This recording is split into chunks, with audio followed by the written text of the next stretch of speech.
muchas gracias por la asistencia. Encantada.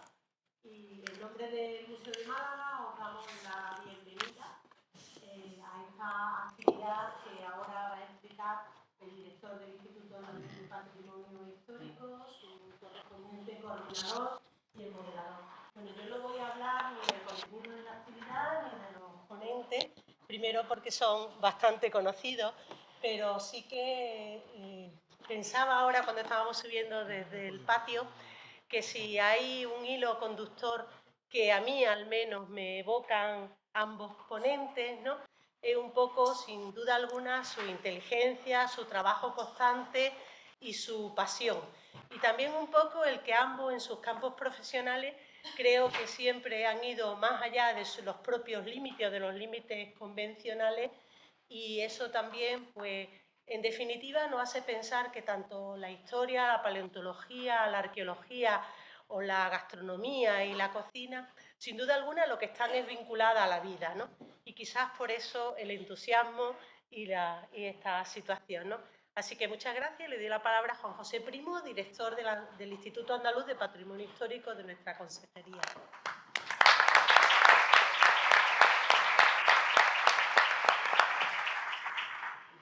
Pues muchas gracias, María.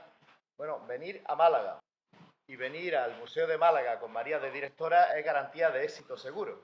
Yo creo que, Fernando, teníamos que hacerlo esto casi se de fija, porque aquí no fallamos nunca, no pinchamos nunca de público. Es una alegría ver la sala llena de personas interesadas en oír lo que se va a decir a continuación. Muy brevemente, como ha dicho María, yo soy el director del Instituto Andaluz de Patrimonio Histórico, represento a la Consejería de Turismo, Cultura y Deporte. La Consejería cree firmemente en este proyecto, que es un impulso del equipo actual de la Consejería, porque queríamos hacer algo novedoso y poner en valor algo tan nuestro como es la gastronomía. La gastronomía, yo creo que todos los que estamos aquí lo sabemos, es algo más que comer. La gastronomía es una ciencia, es una tradición, es una cultura, es una forma de ser. Entonces, con un ideólogo como es Fernando Huidobro, con el que os voy a dejar a continuación, con un ideólogo como él, con grandes profesionales, en este caso Toni Massanés, Juan Luis Arzuaga y Andoni Aduriz, y otros que han ido pasando por las distintas mesas redondas, más las degustaciones con chefs dirigidas, estamos creando un corpus auténticamente de gastronomía andaluza. Un corpus que se va a plasmar en unas publicaciones con el rigor científico que da el IAPH, pero también con el rigor profesional y la categoría profesional de las personas que están aquí. Nada, en cualquier caso, sería posible sin vosotros.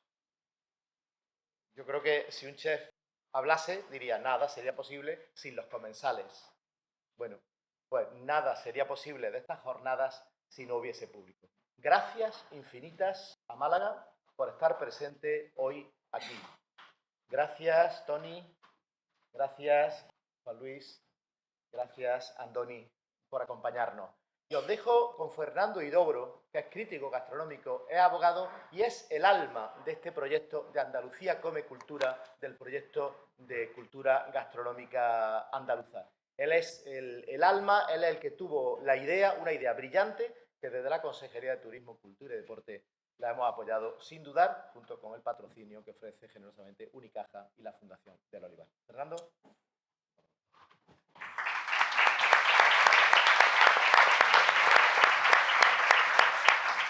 Pues buenas tardes, bienvenidos y muchas gracias por estar aquí, por llenar esta sala, como no, que es un placer verla llena y ver en un viernes tarde de puente que habéis tenido el valor de venir para acá y a escucharnos y a saber lo que nos dicen y nos cuentan nuestros invitados de hoy.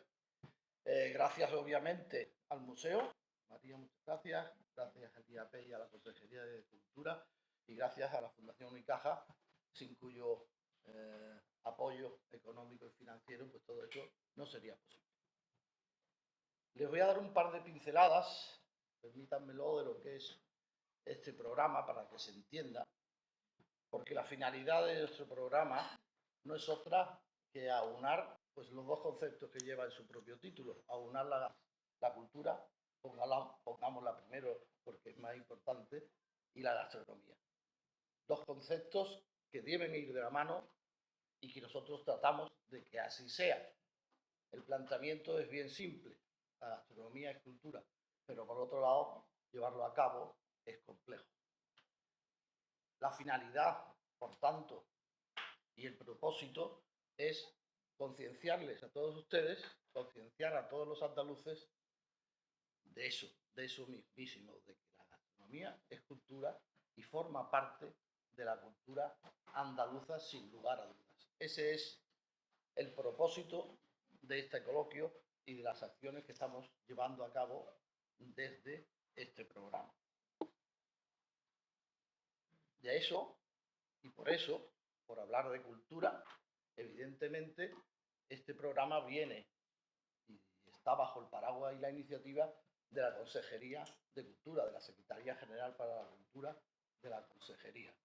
Hasta ahora lo normal, lo habitual, es que viniera auspiciado, defendido o atendido por la Consejería de Agricultura, que evidentemente toda la razón del mundo tiene para hacerlo, o la de turismo.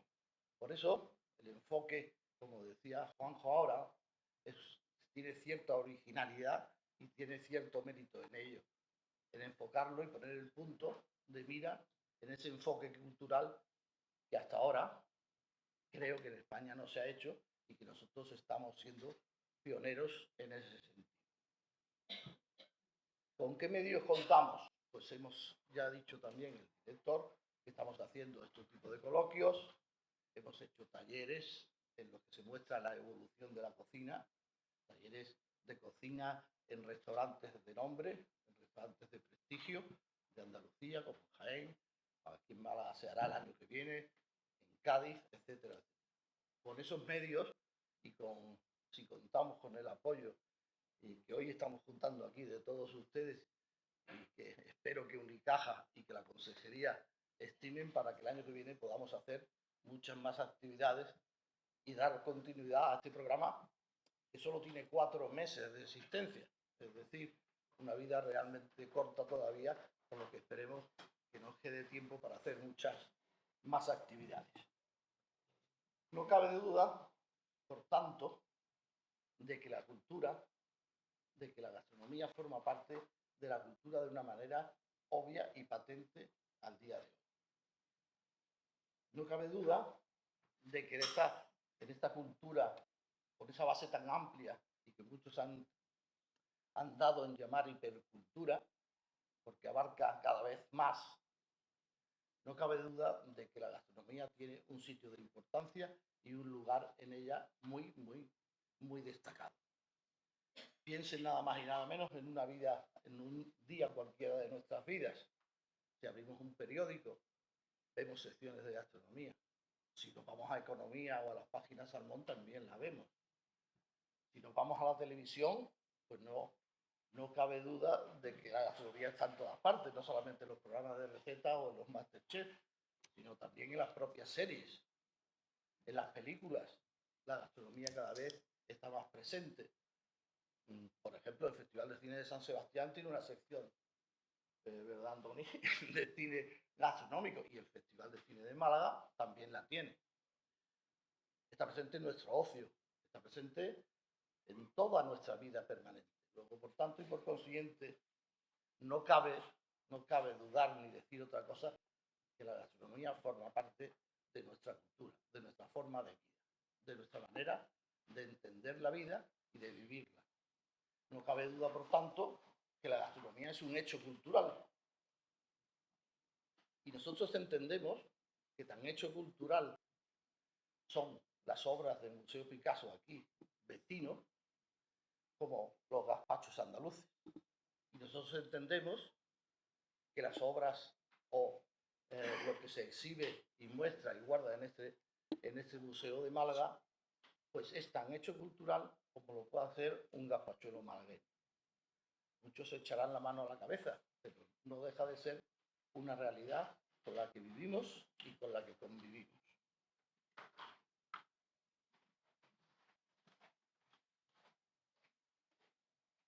¿Por qué?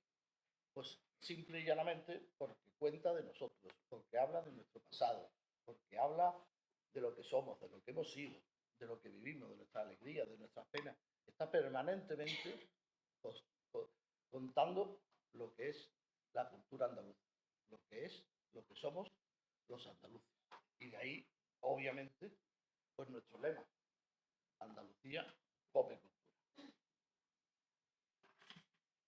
Y no digamos ya, si encima añadimos, me voy a permitir el decirlo, que nuestra gastronomía, que la gastronomía andaluza, sería tonto si no lo dijera, pues es una de las gastronomías más punteras de España.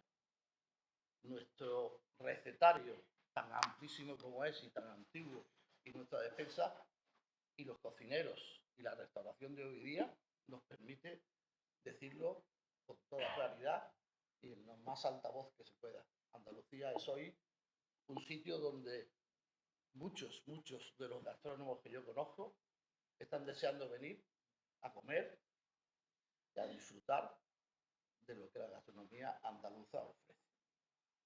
Y ya sin más, voy a pasar a presentar, no a presentarlos porque ya lo han sido, pero sí a dar una pincelada de cada uno de las personas o personajes que hoy nos acompañan. Por cercanía, en primer lugar, Toni Massanés, con quien he vivido en más de 1000 batallas gastronómicas por todo lo ancho de nuestro país desde hace mucho tiempo. Él es, o me gustaría llamarlo, un gastrónomo tranquilo. Es una persona con mucho peso, con mucha ecuanimidad, con mucha objetividad, que analiza. Él es el director de la Fundación Alicia, lo digo de paso, pero lo que no cabe duda es que escribe de una manera con un sentido común espectacular, con una claridad de enfoque extraordinaria, y que si queréis seguirlo en La Vanguardia lo encontraréis con unos artículos que publica que son una auténtica maravilla. Muchas gracias, Toni, y os pido un aplauso para hoy.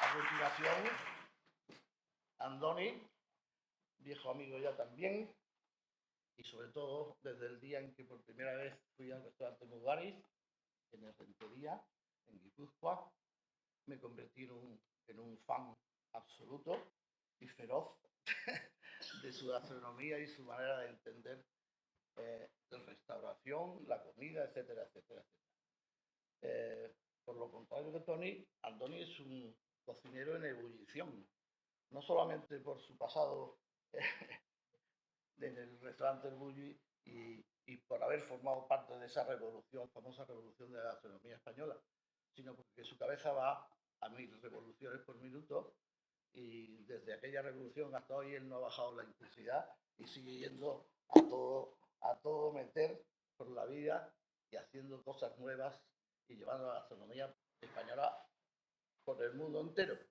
Así que, Andoni, bienvenido, muchas gracias por estar aquí y os pido una gracia.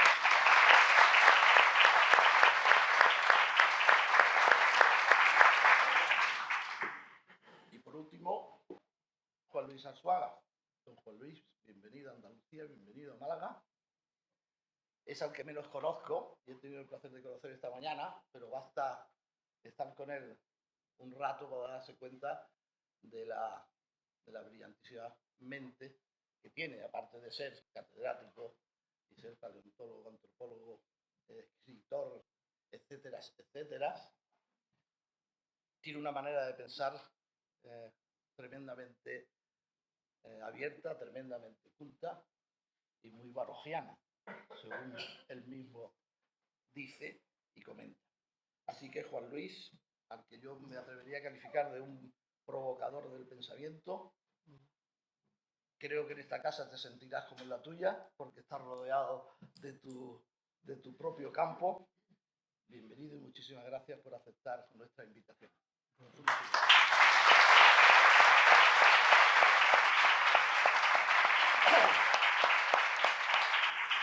Y ya por último, ya que os tengo aquí de rehenes, si no os podéis mover, o por lo menos quedará muy mal si os movéis, me voy a permitir contaros un cuento. muy breve. Prometo que es muy breve. Y que creo que viene muy a cuento de lo que estos señores van a hablar a continuación.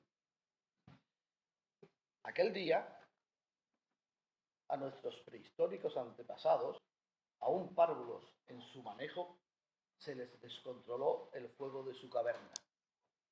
Y las pocas pertenencias y alimentos que ya empezaban a almacenar fueron pasto de las llamas. Tras subir primero para ponerse a salvo, todos regresaron curiosos a reconocer el lugar y el alcance del desastre. Asomaban ya los primeros sentimientos: incomprensión, rabia, tristeza, frustración. También aparecieron las primeras lágrimas. Los primeros dibujos plasmaron en las paredes su ya humano sentir. Ajena al inicio de esa humanidad, una niña husmeaba afanosamente entre los rescoldos en busca de su cerdito, dejado atrás en la alborotada huida. Al encontrarlo inerte y chamuscado entre las brasas, sin dudarlo, lo retiró quemándose los dedos. Instintivamente se los llevó a la boca para humedecerlos y aliviar la quemazón. Acto seguido y con cara de asombro, exclamó un larguísimo ¡oh! Y como quiera que por aquel entonces se expresara, gritó: esto está para chuparse los dedos. Y todos participaron del primer festín. Y colorín colorado, mi cuento y mi tiempo se han acabado. Señores.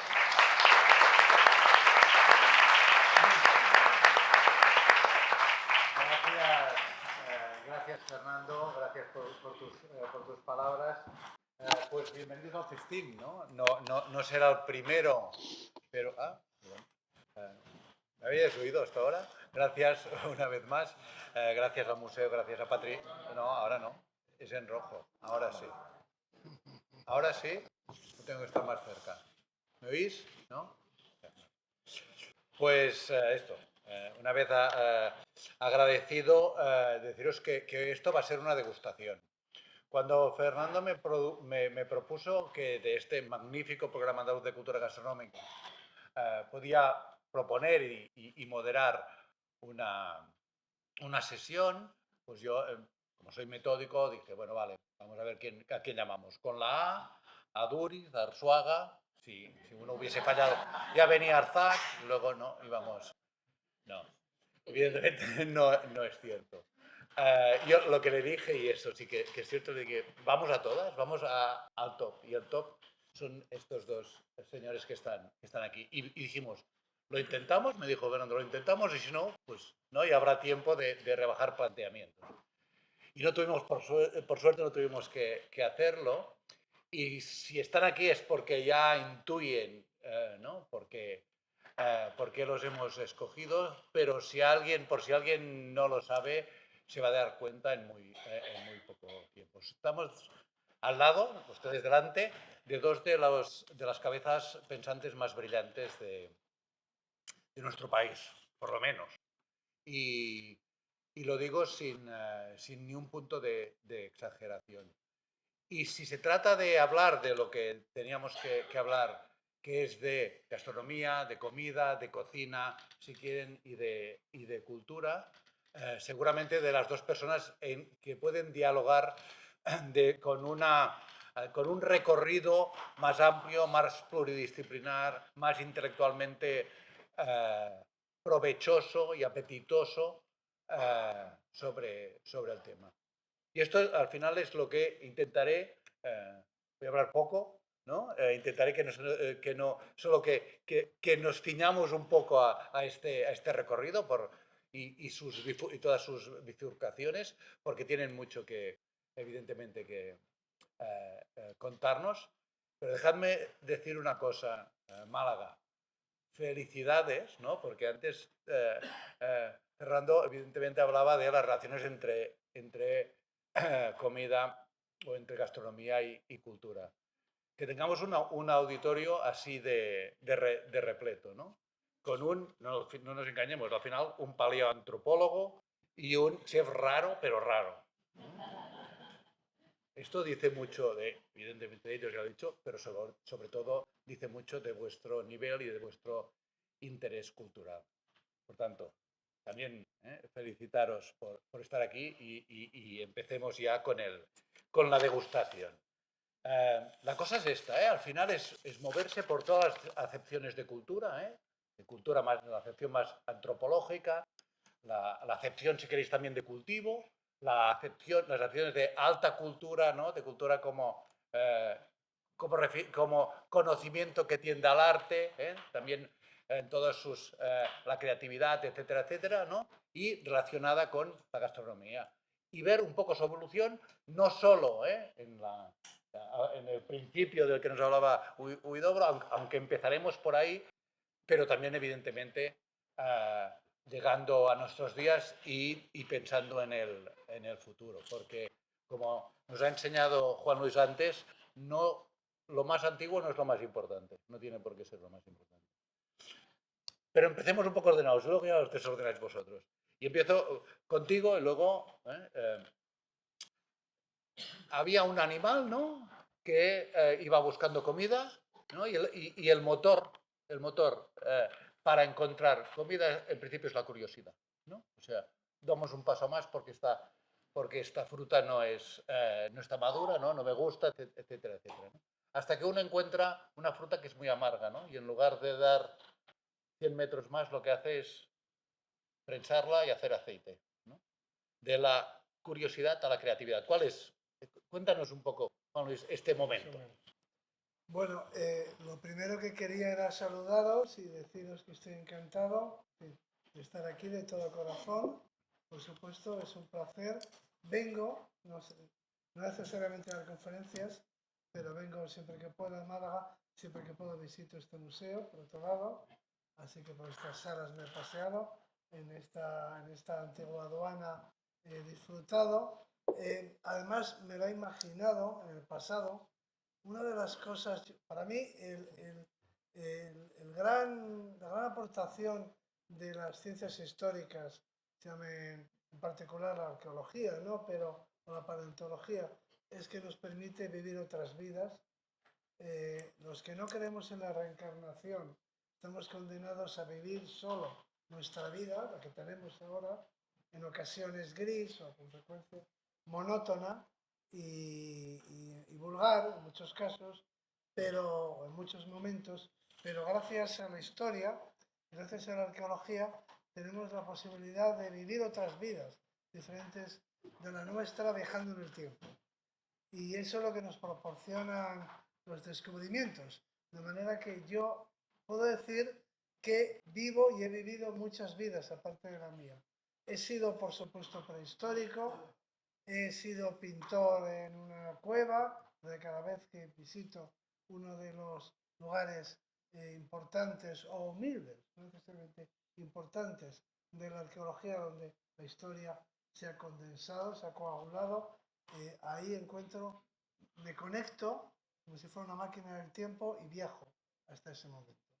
O sea que he sido un rico propietario romano en la villa de la Olmeda, en Palencia, por ejemplo. He paseado por aquellos mosaicos maravillosos. Bueno, por cierto, yo estaba aquí cuando llegaron los fenicios a Málaga y cuando llegaron a Cádiz, yo los vi llegar. En ocasiones pienso que yo viajaba en aquellos barcos.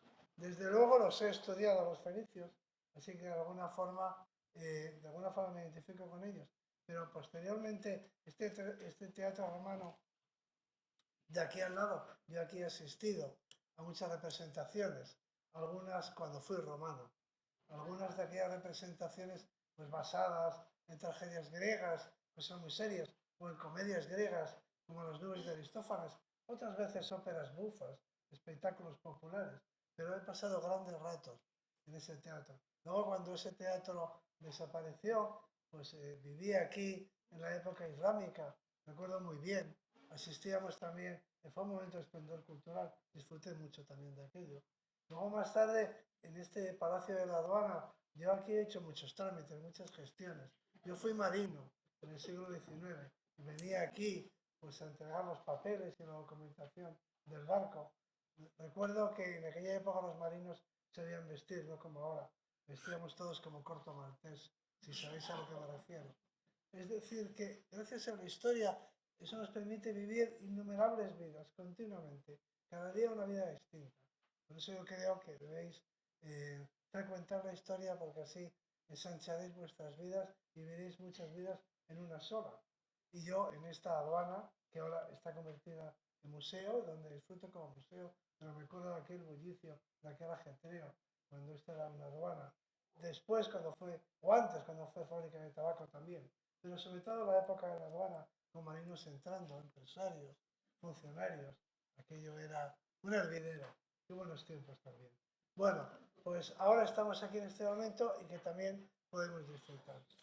Me han hecho una pregunta directa, pero yo contestaré indirectamente. Quería decir algo acerca de la gastronomía y la cultura. Yo creo que tengo que hacer esa, me corresponde, ¿no? No soy el primero que habla, a establecer esa relación entre la cultura y la gastronomía. Hay que empezar por decir que cultura significa en latín cultivar, viene de cultivo. De manera que la relación es de entrada etimológica, ¿no? ¿Cómo no va a ser cultura si consumimos elementos cultivados, ¿no? O sea que incluso etimológicamente. Pero luego ya hay una respuesta filosófica a la pregunta, que me parece que es más relevante y que tiene que ver con la filosofía en parte culta y en parte popular.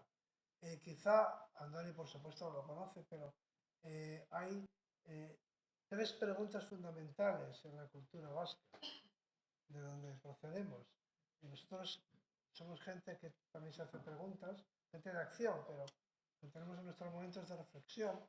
Y en la cultura vasca hay tres preguntas que nos asedian, que nos, en fin, torturan, ¿no? Y necesitamos darle respuesta porque no podemos vivir con esta zozobra, con esta angustia vital de no poder contestar a las tres grandes preguntas de la filosofía vasca. Yo he podido contestar una de ellas y Aduriz a la tercera y más importante. La primera es ¿quiénes somos? En esto nos parecemos a los demás pueblos de la tierra, los griegos. La primera pregunta es ¿quiénes somos? ¿De dónde venimos? Esa es la pregunta a la que yo he podido contestar. Y la tercera, más importante, en la que Aduriz tiene algo que decir, pregunta fundamental de la cultura y filosofía vasca que dice, volviendo al principio, ¿quiénes somos? ¿De dónde venimos? ¿Y a dónde vamos a ir a cenar? Bien, entonces aquí se ve claramente la relación entre la cultura y la gastronomía. Bueno, y además he conseguido con esto, espero, haber un poco roto el ambiente, la seriedad. Como les digo a mis alumnos, no estamos en misa, o sea que se puede hasta hablar. Hablar por el móvil no, pero hablar sí. Y entonces voy a contestar ahora seriamente a la pregunta que me has lanzado, que era ¿cuándo se produjeron estas transiciones, grandes cambios? Hay bastantes cambios, pero voy a resumirlos. Siempre se dice que no digas en tres o cuatro, no va a ser que luego sean dos o seis, ¿no?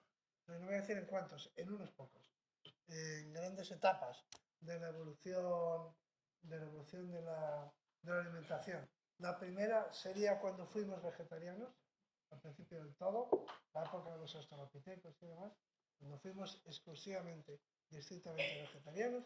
Luego vino el carnivorismo, después apareció el fuego, o quizá a la vez que el carnivorismo. El fuego es un elemento tecnológico, no biológico, pero con una gran capacidad para modificar. Es una adaptación biológica, en resumidas cuentas, porque modifica nuestra fisiología, nuestra anatomía, nuestra genética. O sea que nosotros también somos hijos del fuego, en el sentido de que se modificó nuestro genoma conforme la alimentación empezó a ser transformada por el fuego. Y el siguiente episodio, muy importante, es la producción del alimento, que es la respuesta a tu pregunta, que no es tampoco un hecho biológico, sino que es cultural, igual que el fuego. Lo que pasa es que el fuego modificó nuestra genética y apenas el tercer hecho, que es la agricultura y la ganadería, el neolítico, también han cambiado nuestra naturaleza. Fuego cambió nuestra naturaleza. O sea que nuestros genes tienen que ver con eso. Y la agricultura y la ganadería también ha cambiado algunos aspectos de nuestra genética, pero como ha transcurrido poco tiempo, su impacto ha sido menor. Y este es un gran cambio, este es el gran cambio, sobre todo a nivel planetario, para el planeta Tierra. Es el cambio fundamental. No me quiero extender ahora en eso, pero por decirlo en pocas palabras, si los osos hablaran o los leones hablaran, seguramente no considerarían, no tendrían de nuestros antepasados de Altamira una opinión especialmente elevada. Les pareceríamos una especie como otras, como tantas otras, como los bisontes, como los leones, como los propios osos, como, no sé, como los caballos, como los suros. O sea, en el ecosistema, una especie más del ecosistema. No la más numerosa, ni tampoco la más fuerte, si queréis, ¿no? Una especie social, pero una especie entre tantas, una especie más del ecosistema. Aunque pintáramos en las paredes y hiciéramos maravillosas obras de arte. Pero desde el punto de vista de la ecología y del ecosistema, no éramos una especie con una gran capacidad de transformar el medio. Y por lo tanto, una especie que no era especialmente relevante. Nuestra desaparición no habría tenido grandes efectos.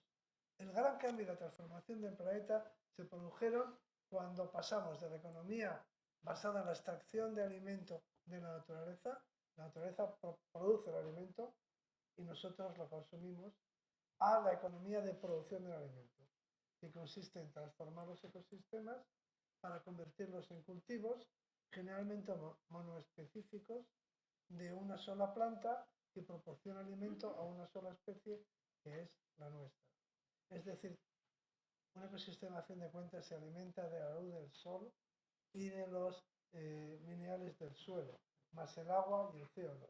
Bueno, pues transformar toda esa energía en un solo producto alimenticio, que es el grano de cereal, que es una energía inmensa, la que se convierte por eso la producción es enorme, en un solo fruto, un solo grano, que consume una sola especie. Ese es el gran cambio. Entonces, para eso hay que transformar los ecosistemas y ponerlos en cultivo por el procedimiento de roza y quema, es decir, haciendo desaparecer el bosque y transformando la naturaleza. Y así hemos llegado, en pocas palabras, a la situación actual. De manera que desde el punto de vista del planeta fue un desastre el neolítico, no, desde el punto de vista humano es otra consideración que habría que hacer y no estaría tan clara la respuesta, pero desde el punto de vista del planeta fue una catástrofe y sin embargo pues trajo como fruto, hablando de alimentación, trajo frutos que son maravillosos, como son la cultura, como son la escritura, como es la música, como es el arte y como es la gastronomía. Porque la gastronomía empieza con la agricultura y la ganadería. Antes de la agricultura y la ganadería no se puede hablar de gastronomía. Se puede hablar de alimentación, pero no de gastronomía. El arte, la creatividad, la ciencia, como le queréis llamar, de la gastronomía, lo que nos convoca hoy aquí, es un producto de esta revolución, así llamada neolítica, que ha acabado teniendo un impacto en el planeta pues muy negativo, pero que ha producido también grandes logros del espíritu humano, entre los cuales, sin duda alguna, se cuenta la alimentación y la gastronomía, que está presente en todas las manifestaciones artísticas y que forma parte de nuestra vida, de nuestros ritos, de nuestras relaciones sociales, de todo, de forma que no es concebible la vida humana sin la gastronomía. No estoy hablando de la alimentación, digo sin la gastronomía, que luego habrá que intentar definir. Bueno, yo ya me he enrollado, creo que me he ganado ya mi cena. Por tanto, ¿no? Juan Luis nos hablaba de Prometeo roba el fuego a los dioses, ¿no? Lo entrega a los seres humanos y a partir de entonces el ser humano es un semidios que tiene más capacidades para crear un mundo mejor, en principio, luego veremos si es cierto, ¿no? Como también decía. Como representante del ser humano que cocina, ¿Cómo te planteas cómo mejorar, ¿no? Cómo la creatividad se plantea en este sentido? Dejarme que haga de las mías, ¿vale? Una pregunta colectiva y una pregunta a ti, y luego os cuento una cosa. La pregunta es, ¿cuántas personas de las que estáis aquí os consideráis personas no creativas? No especialmente creativas.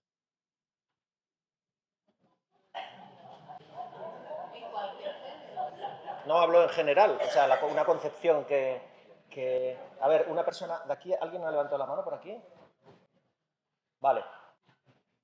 Pregunta a las personas que no os consideréis creativas. ¿Tenéis planes después de salir de aquí? ¿Vais a hacer algo? Sí, cenar. ¿Vais a cenar? ¿Vais a cenar? Más o menos tenéis visualizado si va a ser en casa, en la calle y con quién. Y si todo eso no existe, ¿por qué estáis planteando que no sois personas creativas? Si es una proyección de la parte más evolucionada de vuestro cerebro. Claro. Es que aquí hay una cosa muy curiosa, la alimentación cambia toda la estructura, del último libro tuyo va por ahí también, ¿no? Algo tiene que ver. Cambia todo lo que es la estructura del cerebro y nos permite tener un cerebro mucho más desarrollado que nos permite desarrollar una cosa tan sencilla que es el pensamiento simbólico y es lo que nos lleva a dibujar, a abstraer lo que es la abstracción, a dibujar en cuevas y a diseñar cosas que no existen. Este micrófono, antes que ser un micrófono, fue una idea en la cabeza de alguien, y este vaso, y esta mesa, y muchos de los platos que nosotros hemos ido consumiendo. Esto es la primera cuestión. La segunda, ¿en cuánto tiempo se tardó en socializar el fuego entre todas las comunidades humanas? Desde que el primer grupo humano arranca con el fuego, ¿cuánto se estima que pasó? Lo importante no es si utilizaban fuego, aquí hay un debate científico, y es que muchas veces se dice, bueno, hay indicios de fuego, pero yo no me estoy refiriendo a indicios de fuego, me estoy refiriendo al fuego como herramienta indispensable, es decir, como una adaptación biológica, no el fuego ocasional. El fuego ocasional no tiene relevancia, porque no tiene no produce ningún impacto en nuestra anatomía, en nuestra fisiología. O sea, el fuego es sistemático. Bien, ¿cuándo aparece el fuego sistemático? ¿Eh? Porque todo el mundo cuando piensa en el fuego piensa en ahuyentar a las fieras, por ejemplo, y os tengo que decir que lo que probablemente más ahuyentaba a las fieras era la peste espantosa que salía de las cuevas donde habitaban los seres humanos. Decía un colega mío que olía en rayos y yo nunca había pensado, pero tenía toda la razón del mundo, porque cuando uno excava un yacimiento está lleno de porquería, de basura, aparte de que defecaban y todo eso ahí, pero es que está lleno de restos de comida podrida, de la carne, es decir, no eran particularmente, ni muy limpios ni muy higiénicos, aparte de cómo olerían ellos, o sea que yo creo que lo mantenía las fieras alejadas sería el olor que a muchos kilómetros de distancia llegarían los efluvios desde la cueva donde estaban los humanos. No los mantendría alejados. La función principal del fuego es la de hacer más asimilable el alimento en nuestra evolución. Está muy bien, luego también sirve para socializar, nos iluminamos por la noche, pero por la noche lo que hay que hacer es dormir, o sea que no es tan importante esas funciones, vienen bien, calientan, pero las cuevas están bastante calientes. Quiero decir con esto que nos estamos olvidando de que la función más importante del fuego es procesar el alimento y hacerlo más asimilable, pero con diferencia. Y esa es la única, de hecho, que en cierto modo interacciona con nuestra biología. Y de hecho es parte de nuestra biología. Nuestra biología actual no se entendería sin el fuego. Voy a poner un ejemplo muy simple. Podría pensarse que el crudivorismo, es decir, comer la carne cruda, comer el alimento crudo, debería ser más sano que consumirlo cocinado, ¿no? Puesto que la cocina, a fin de cuentas, degrada las proteínas, en fin, tiene unos efectos, incluso puede ser cancerígeno, la carne demasiado tostada, en fin, tiene unos efectos desfavorables y en todo caso produce una alteración de las moléculas de la comida, ¿no? Y sin embargo, se ha podido experimentar, se ha hecho experimentalmente con estas cosas que siempre ponen en los artículos científicos, que lo han hecho con estudiantes americanos.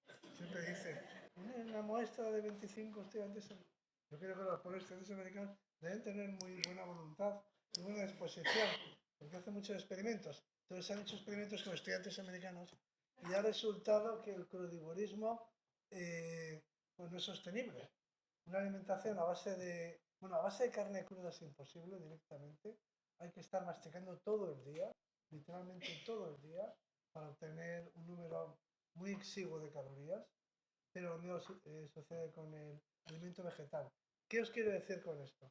Que es que nosotros ya no podemos vivir sin el fuego. Nuestra fisiología, el crudivorismo conduce al adelgazamiento, a menorrea, es decir, todo, absolutamente, ¿no? No es sostenible. Esto no es una teoría, es lo que dicen los experimentos de fisiología. O sea que nosotros hemos sido modificados por el fuego. Solo podemos consumir ya alimentos procesados por el fuego. O sea, hasta ese punto el fuego es importante. No es que nos guste más o nos guste menos, o nos guste la carne más pasada o menos. Es que sin el fuego no podemos, no somos capaces ya de alimentarnos de productos naturales, crudos. Bien, bueno, entonces la gran pregunta, y con esto termino, es cuándo aparece el fuego sistemático, el fuego que interacciona con nuestra biología. Entonces, yo suelo decir que un científico que de verdad lo sea y se lo crea, debería decir de cada 10 preguntas, en 9 ocasiones, no sé. Entonces, yo solo he tenido hasta ahora una pregunta y voy a aprovecharla, no sé. No se sabe, hay un enorme debate sobre cuándo apareció el fuego, hay un enorme debate. Bueno, colegas tuyos más autorizados dicen que desde que el primer grupo humano, no, corrígeme, desde que se socializa el fuego, pasaron varios miles de años hasta que de alguna forma se extendió el uso del fuego. Hoy en día se nos olvida que tú coges las encuestas de los años 60 en España, y decir España, igual íbamos con 20 años de retraso con respecto a Europa, pero en los años 60 hay unas encuestas oficiales que señalan que en los pueblos de menos de 2.000 habitantes la mayoría de la gente tenía una alimentación absolutamente monótona, basada en patatas, en legumbres, en trigo, en el sur de España y hacia el norte en maíz. Eso era prácticamente el 80% de la alimentación, con algo más. La proteína muy escasa. Si lo pensamos objetivamente, esa gente en los años 60, en 1960, tiene una dieta seguramente que está más cercana a la de los agricultores o a los campesinos romanos que todo lo que ha pasado desde 1960 hasta hoy. Tanto es así que es muy curioso cómo ahora que estamos en el momento de las metadatos, de la inteligencia artificial, y cuando tú coges tu teléfono, hoy la gente consulta más recetas al teléfono que a su abuela o a sus madres. El teléfono ya te lee y a mí me saca bicicletas estáticas. Yo creo que es una indirecta. Pero el teléfono ya se anticipa a tus deseos, a tus necesidades, a tus sueños y te hace técnicamente la vida más fácil. Son atajos hacia cosas que te gustan. Y este es el mundo del algoritmo, vamos a decir. Y yo apuesto por el desalgoritmo. Yo creo que el desalgoritmo nos salvará. Respondiendo a tu pregunta, el desalgoritmo nos salvará.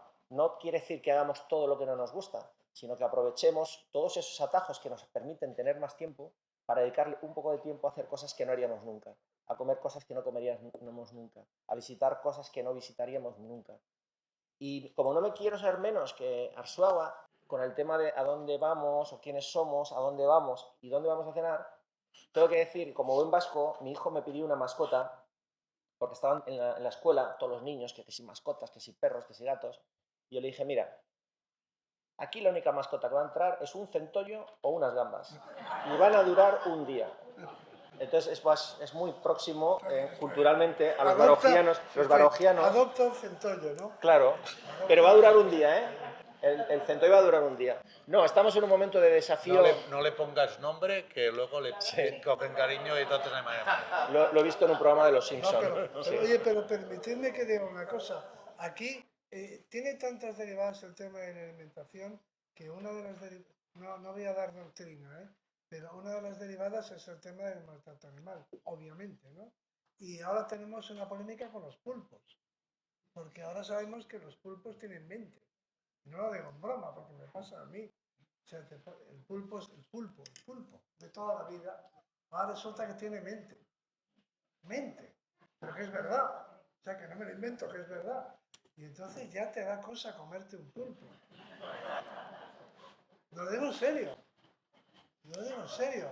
Y ahora, y sin bromas, ahora hay un debate acerca de la cría en cautividad del pulpo. Pero un debate muy serio, porque ya se ha desarrollado la técnica para criar en cautividad, para hacer granjas de pulpos, como se cría el salmón en cautividad. Y entonces hay posturas a favor y en contra de que se críe el pulpo, y para consumo. Unos dicen que así se evitará no sé si el pulpo se caza o se pesca, pulpos en el mar y los dejarán en paz.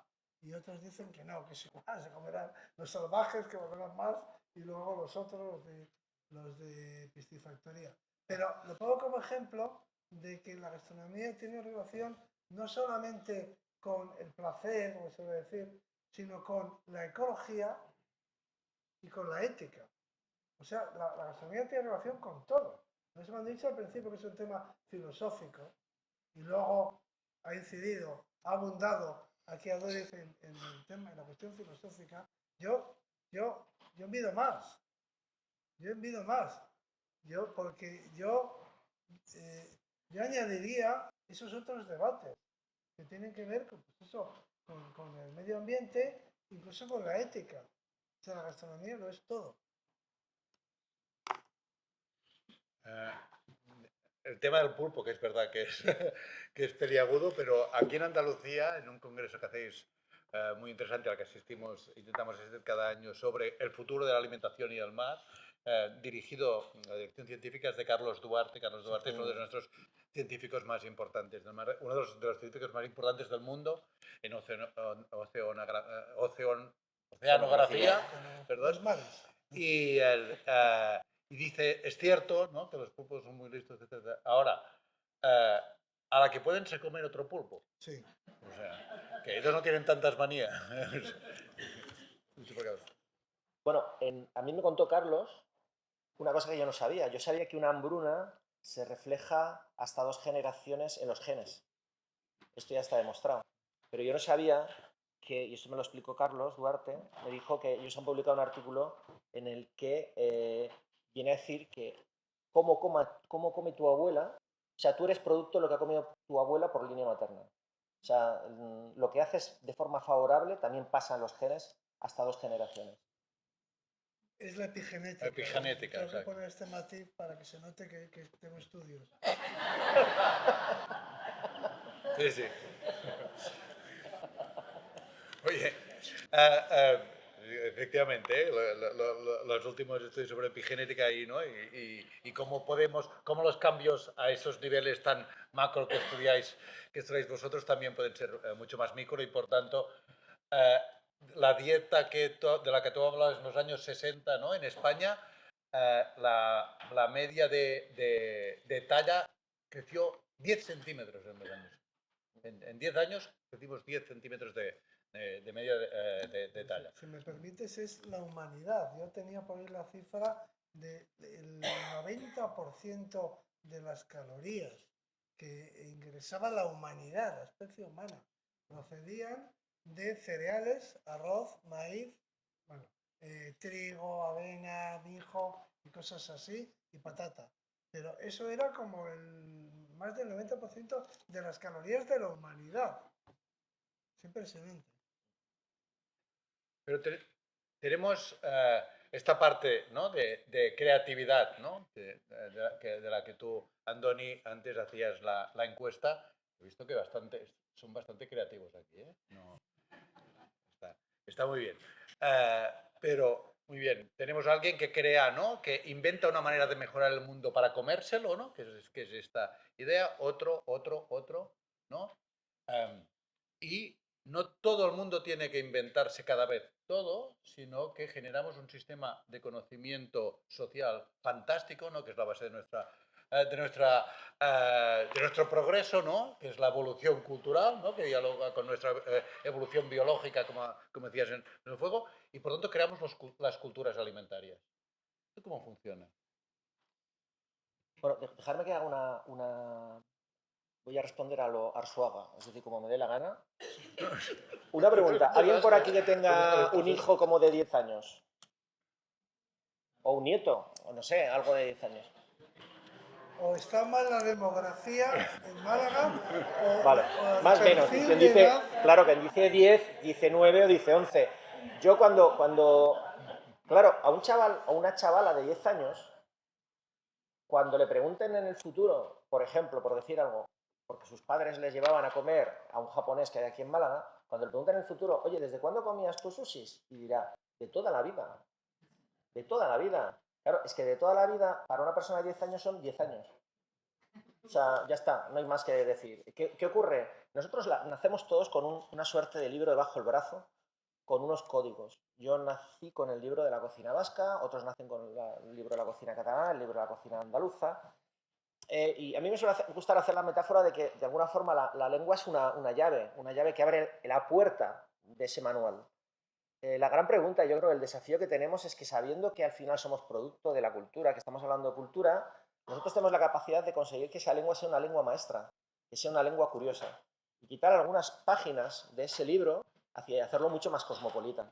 En el libro de mi hijo, que es vasco, claro que hay unas páginas de cocina vasca, faltaría más, pero hay un montón de páginas adicionales que tienen que ver con una nutrición mucho más sana, con el consumo de legumbres, con culturas de otros países y sobre todo con mucha curiosidad.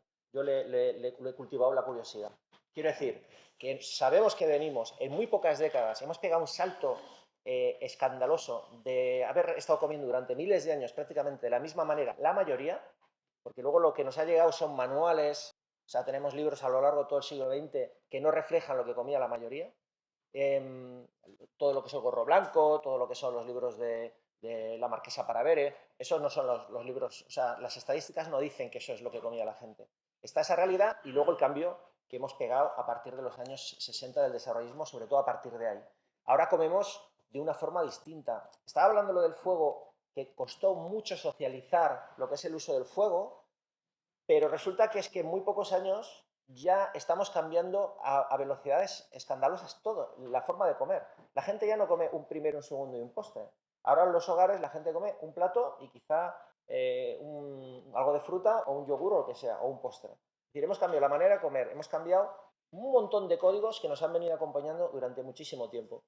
Esto no es ni malo ni bueno. Yo creo que es adecuado por lo menos conocer el hecho y a partir de aquí decidir dónde queremos estar y cómo queremos estar. Yo creo que hay una oportunidad porque se han ido agregando una cantidad de alimentos que hoy esos chavalas de 10 años los dan por supuestos, entienden que un aguacate pues es la cosa más normal del mundo, además se cultivan aquí, pero es que realmente son alimentos nuevos, francamente nuevos en nuestra vida. Entonces, bueno, hay una oportunidad, sí, con creatividad, pero sobre todo con curiosidad, de revertir una realidad que es asombrosa. Y es que nunca hemos tenido, o sea, tenemos, con respecto a lo que comían nuestros bisabuelos, tenemos 100 veces más de posibilidades de alimentarnos correctamente y comemos peor. Entonces, es un hecho que está ahí, en las estadísticas.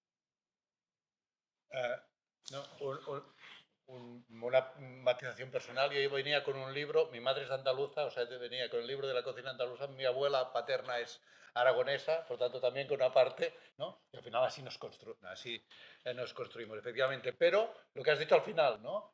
Parece que comemos más cosas distintas, ¿no? Ahora ya comemos sushi. Yo recuerdo que fui en el 92 a Japón y la gente me decía, dicen que allí comen pescado crudo. Y ahora, no lo digo porque él siempre se mueve a una velocidad de vértigo, ¿no? Esto ha sido siempre así. Pero lo que dice la evidencia es que ahora comemos menos cosas, menos diversidad. También en el mismo, por ejemplo, de pescados estamos comiendo sobre todo salmón, que antes no comíamos, salmón, merluza, bacalao. 4 pescados son los máximos. En cambio, si fuésemos 50 años para atrás, comeríamos mucho mucha más variedad, ¿no? Por tanto, tenemos más al alcance que nunca, más conocimiento, más productos al alcance que nunca, pero en cambio a veces empobrecemos nuestra dieta. Bueno, Habla desde la es que eso paleoantropología. es un hecho, cada día comemos peor y hacemos menos ejercicio y todo fatal. Es muy interesante que en las pirámides de alimentación, no sé si las conocéis, se utilizan mucho bueno, en la nutrición, los nutrólogos, y, bueno, y en la educación y en las revistas, cada vez, decís que cada vez hay más disponibilidad o más variedad de alimentos, pero, y cada vez comemos peor, pero cada vez hay más páginas de vida saludable en los periódicos y más espacios en televisión y cada vez nos movemos menos. Es decir, que hay una paradoja aquí permanente, ¿no? Y entonces decía que las pirámides de alimenticias solían tener en la base los hidratos de carbono. No sé si habéis visto alguno. Están en cualquier... en internet. Luego encima venían las grasas, luego arriba las proteínas. Ahora se les ha añadido en las pirámides nutricionales modernas una base aún más ancha, la base, el piso más ancho, que se llama hábitos de vida.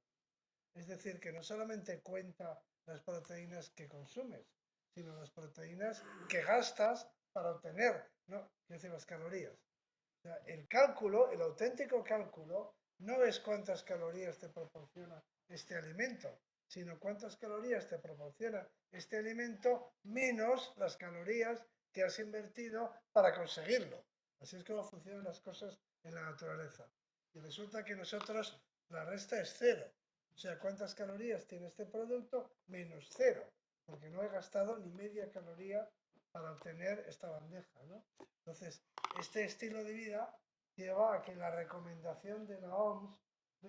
yo también voy a hacer la pregunta, caray. No soy aquí el único, ¿no? Voy a hacer la pregunta aquí al respetable público. La recomendación de la OMS para cualquier edad establece que, primero voy a definir, establece el número de minutos por semana que se considera que es saludable, una actividad saludable, ¿no? El mínimo. Minutos de ejercicio. Entonces voy a decir que entiendo por ejercicio. ¿Eh? No es andar viendo escaparates. Se entiende correr, básicamente correr, básicamente correr. Si estamos hablando de ejercicio de tipo aeróbico, esencialmente cardio, correr. Podríamos admitir, añadiendo minutos, el trote o una marcha rápida, tipo marcha nórdica. Pero en principio correr. Bueno, pues la recomendación de la OMS es por persona y semana 150 minutos mínimo. Entonces, ¿quién de los aquí presentes corre 150 minutos por semana? Nadie. Bueno. Good for you, que esto va a ser así. Good for you. Alguno que otro. Pues es bastante porque 150 minutos son 30 minutos 5 días a la semana. Entonces, 30 minutos corriendo, no paseando. 5 días a la semana hay que reconocer que no es fácil con el estilo de vida que tenemos. Pero da igual que corras porque lo de correr es para el mundo urbano. Nuestros antepasados que salían a nadar con los bueyes, obviamente no tenían que hacer running. No les hacía falta el running, ya hacían bastante running con las actividades normales de la vida, ¿no? Pero a un, no sé, a un pescador sardinero de aquí de Málaga que sabía pescar remando una trainera, pues el running no le hacía falta.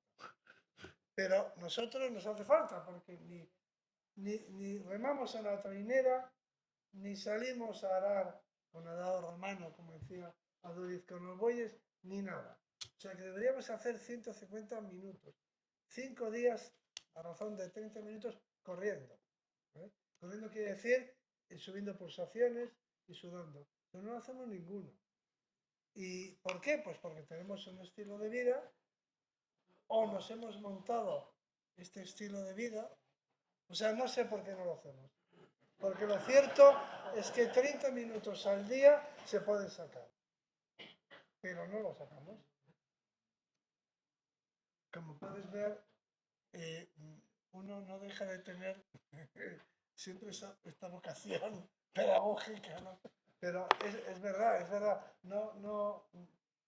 consumimos, no seguimos en una dieta mediterránea, una dieta sana, variada, los alimentos que consumimos pues, son procesados, ultraprocesados, no digamos los niños. Yo lo veo en las excavaciones, o sea, veo los jóvenes, los estudiantes, veo sus pesos a lo largo de las generaciones. Entonces es una cosa evidente que vamos a hacer obesidad, ¿no? Tener una vida no saludable, que esa pirámide en la que la base es los hábitos de vida, la base, para terminar.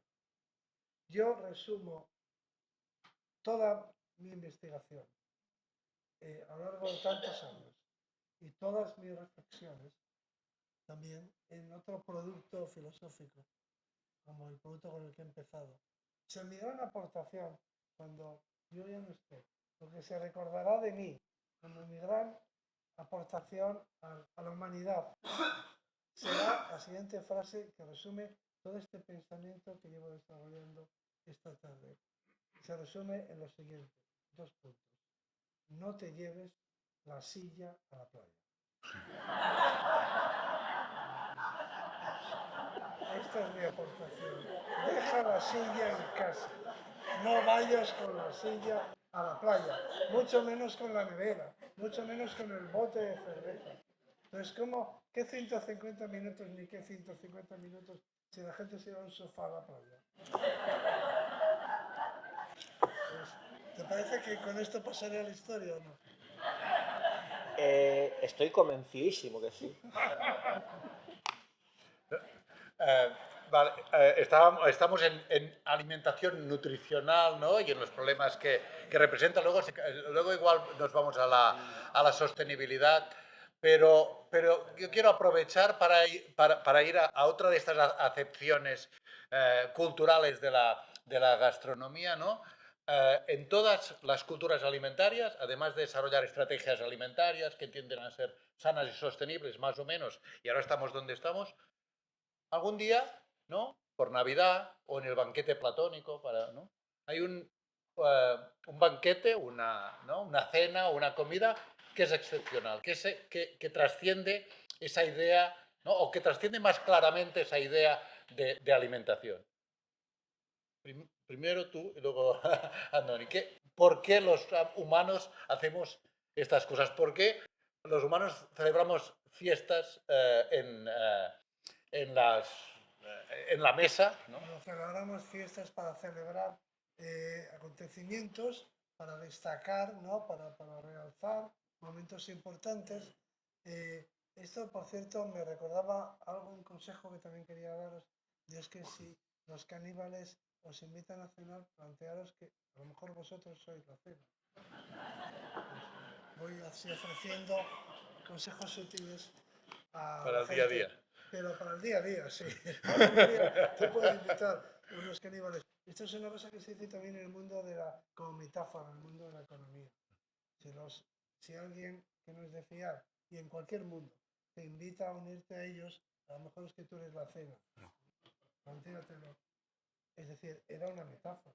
No sé si lo habéis entendido. Pero yo me gustaría hacer una reflexión acerca de la gastronomía, que ya lo he dicho varias veces y no ha producido mucho efecto. Yo creo que se debe a que la gente le da vergüenza hablar de estas cosas, que yo voy a contar a continuación. Es decir, ya sabéis a lo que me refiero, del sexo. Porque yo comparo la gastronomía al erotismo. Es decir, y lo comparo porque una cosa es alimentarse y otra cosa es comer bien, una celebración, ¿no? No es lo mismo. Alimentarse es simplemente llenar la panza, nutrirse, ¿no? Satisfacer una necesidad, un instinto básico. Eso es alimentarse. Sin embargo, comer es otra cosa. Y lo mismo debería suceder con el sexo y el erotismo. Una cosa es el sexo, una cosa fisiológica, y otra cosa es el erotismo. Entonces, ¿en qué consiste el erotismo? ¿En qué consiste cualquier actividad humana placentera? siempre en lo mismo. Es la misma constante. Prolongar el placer. Ese es el secreto. Hacer que el placer dure, que sea lo más largo posible, ¿no? Entonces, cualquier necesidad imperiosa, lo que intentamos es satisfacerla de manera placentera y prolongando el placer. Claro, porque una necesidad, obtenemos placer cuando satisfacemos una necesidad. Es el mecanismo fisiológico, ¿no? Tú tienes sed, te bebes un vaso de agua y encuentras placer. Bueno, lo buscas activamente, vaso de agua, sientes la necesidad y te satisface porque calma tu sed, ¿no? Pero no se trata de calmar un apetito. En el erotismo auténtico, como en la comida, hay un antes, hay un durante y un después. O sea, uno piensa en el objeto amado antes, prolonga todo lo posible la compañía del ser amado, finalmente, y luego queda un recuerdo, se supone, en el mejor de los casos, imborrable para siempre, ¿no? Entonces, la cocina pasa lo mismo. Si tú simplemente tienes que satisfacer un apetito, eso se olvida, no permanece en la memoria. Pero el hecho cultural gastronómico, el ir por ejemplo, a Mugaritz, al restaurante de Andoni, es un placer por adelantado, porque hay que hacer lista de espera no sé cuántos años.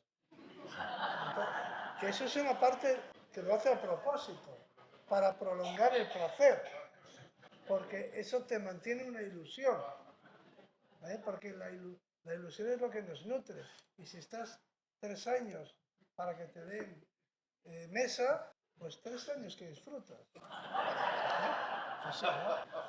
Pensando en lo que te va a satisfacer. Luego ya por fin te vas con tu parienta, con tu pariente, con tus hijos, con tus padres. Es conveniente llevar a los padres.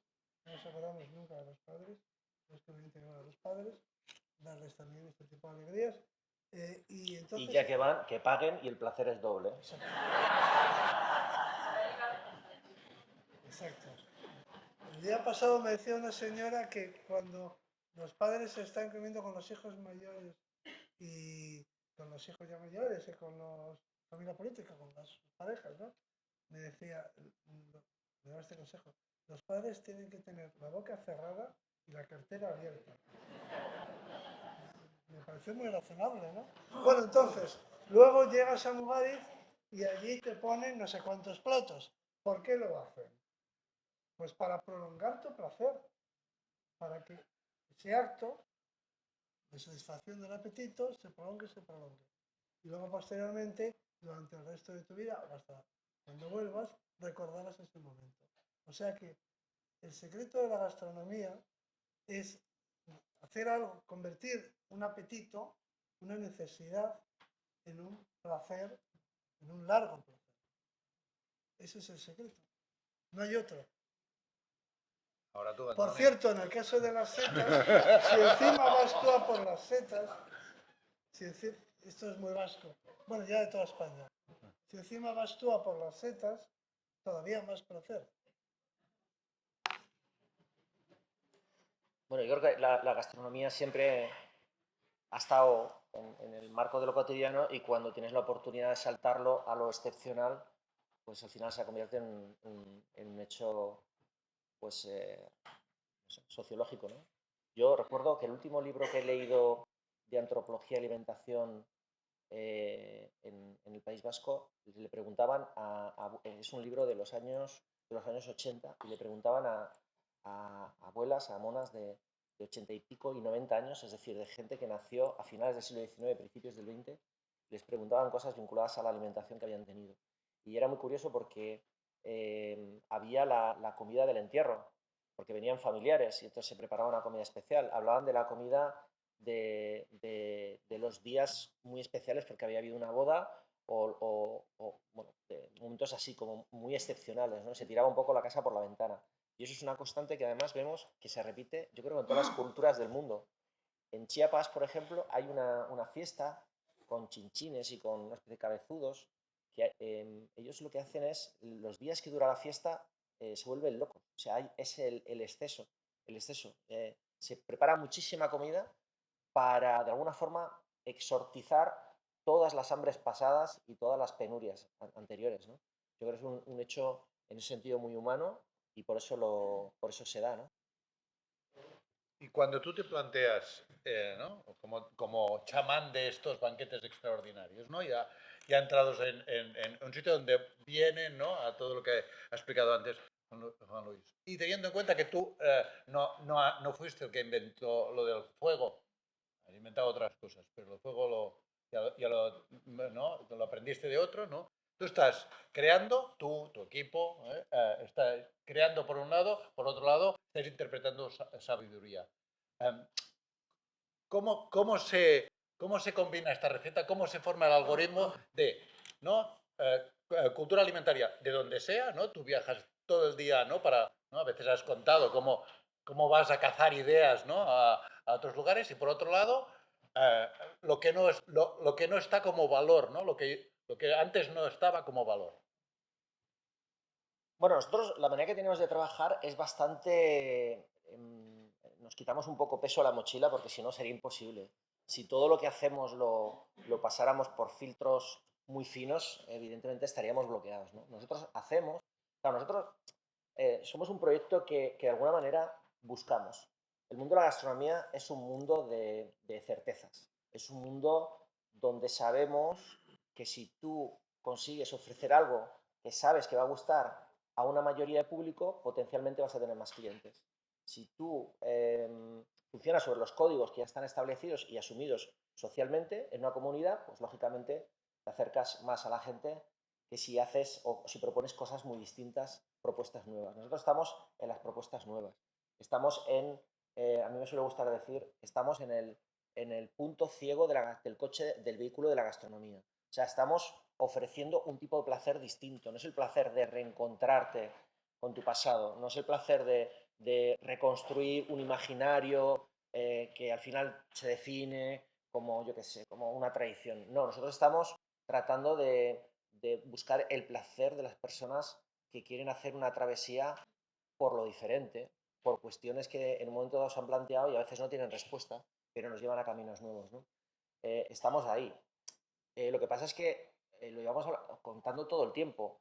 Una vez que nosotros hemos terminado, podemos teorizar hasta el infinito y más allá. Fijaros un detalle. A veces damos por hecho cosas que igual hay que ponerlas en cuestión. Por ejemplo, yo os digo, ¿por qué el marmitaco en el País Vasco, el marmitaco, lleva patatas, pimiento verde, pimiento rojo, cebolleta, bonito y tomate, por ejemplo, ¿no? Pues bueno, porque coincide que cuando están pescando los bonitos son los productos que están en el mercado. Y a veces pensamos que las cosas son porque son la tradición ha filtrado hasta conseguir destilar la mejor opción posible. Yo creo que es la menos mala de las opciones posibles. Entonces, nosotros hemos comido lo que teníamos para comer, ni más ni menos. Se ha comido lo que teníamos para comer. Y de tanto repetirlo, con oficio, porque la gente lo ha hecho con mucho oficio, y con mucha creatividad para utilizar tan pocas cosas y hacer magia, o sea, creatividad es la que había antes, pues nos hemos acostumbrado, la damos por buena y la damos por sentado, y ya está, y se acabó. Claro, ¿qué sucede cuando un restaurante como este, que es creativo, coge leche de oveja, coge calabaza en el momento que están las calabazas, cojo heno de mi vecino, hierba cortada, y cojo lechos y los meto en una salmuera, los fermento y los carbonizo y hago un plato. Pues he hecho lo mismo que la gente antiguamente, coger los ingredientes que están a mi disposición, que son los de temporada, y he montado un plato. Pero como no hay referencia de hacer un plato de calabaza con leche de oveja, con un helecho quemado y con no sé cuántas cosas más, pues a la gente le parece la cosa más sofisticada del mundo. Y la cosa más sofisticada del mundo no es lo que hago yo. La cosa más sofisticada del mundo es un pan, desde un punto de vista técnico. Lo que pasa es que es más reconocible. He respondido bastante. Está bien. Y la gente, perdón, ahora sí. Y la gente que viene a comer a vuestra casa, que ha estado esperando todo ese tiempo, que sabe que tiene que pagar porque tiene una cantidad de gente trabajando, luego iremos al sistema alimentario que representa desde el punto de vista de productores, etcétera, etcétera. ¿Cuál es, ¿no? Cuando lo de ríndete, revélate, etcétera, cuál es su actitud como comensal a venir a tu casa? Bueno, yo he aprendido en 25 años, que es lo que tenemos, que cualquier actividad, sea leer un libro, ir a una exposición, ver una película o un concierto, lo que sea, que no solamente te pide ser observador público, sino que te exige algo más, te pide implicarte, al final lo que sucede es que esa actividad, ese proyecto, ese libro, amplifica lo que la gente trae. Es decir, la gente cuando viene con una actitud creativa a enfrentarse a lo que nosotros hacemos, wow, les parece fantástico, les brillan los ojos y se van con una libreta llena de ideas. Cuando llega una persona absolutamente escéptica, pues lógicamente ya confirma que nosotros somos una secta y trae el sesgo de confirmación, porque ya lo sabía, pero bueno, lo quería confirmar, que somos una secta y que, vamos, que deberíamos de estar prohibidos por ley. Si viene una persona optimista, pues la gente se muere de risa en las mesas.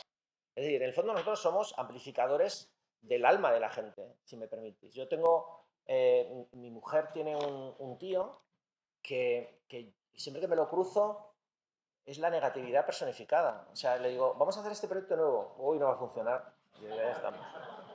Digo, pero bueno, lo estamos haciendo de esta manera. No, a ver, eso ya ha pasado de moda, eso no funciona. Entonces, es un hombre que lleva una carga y todo lo ve de forma negativa, absolutamente todo.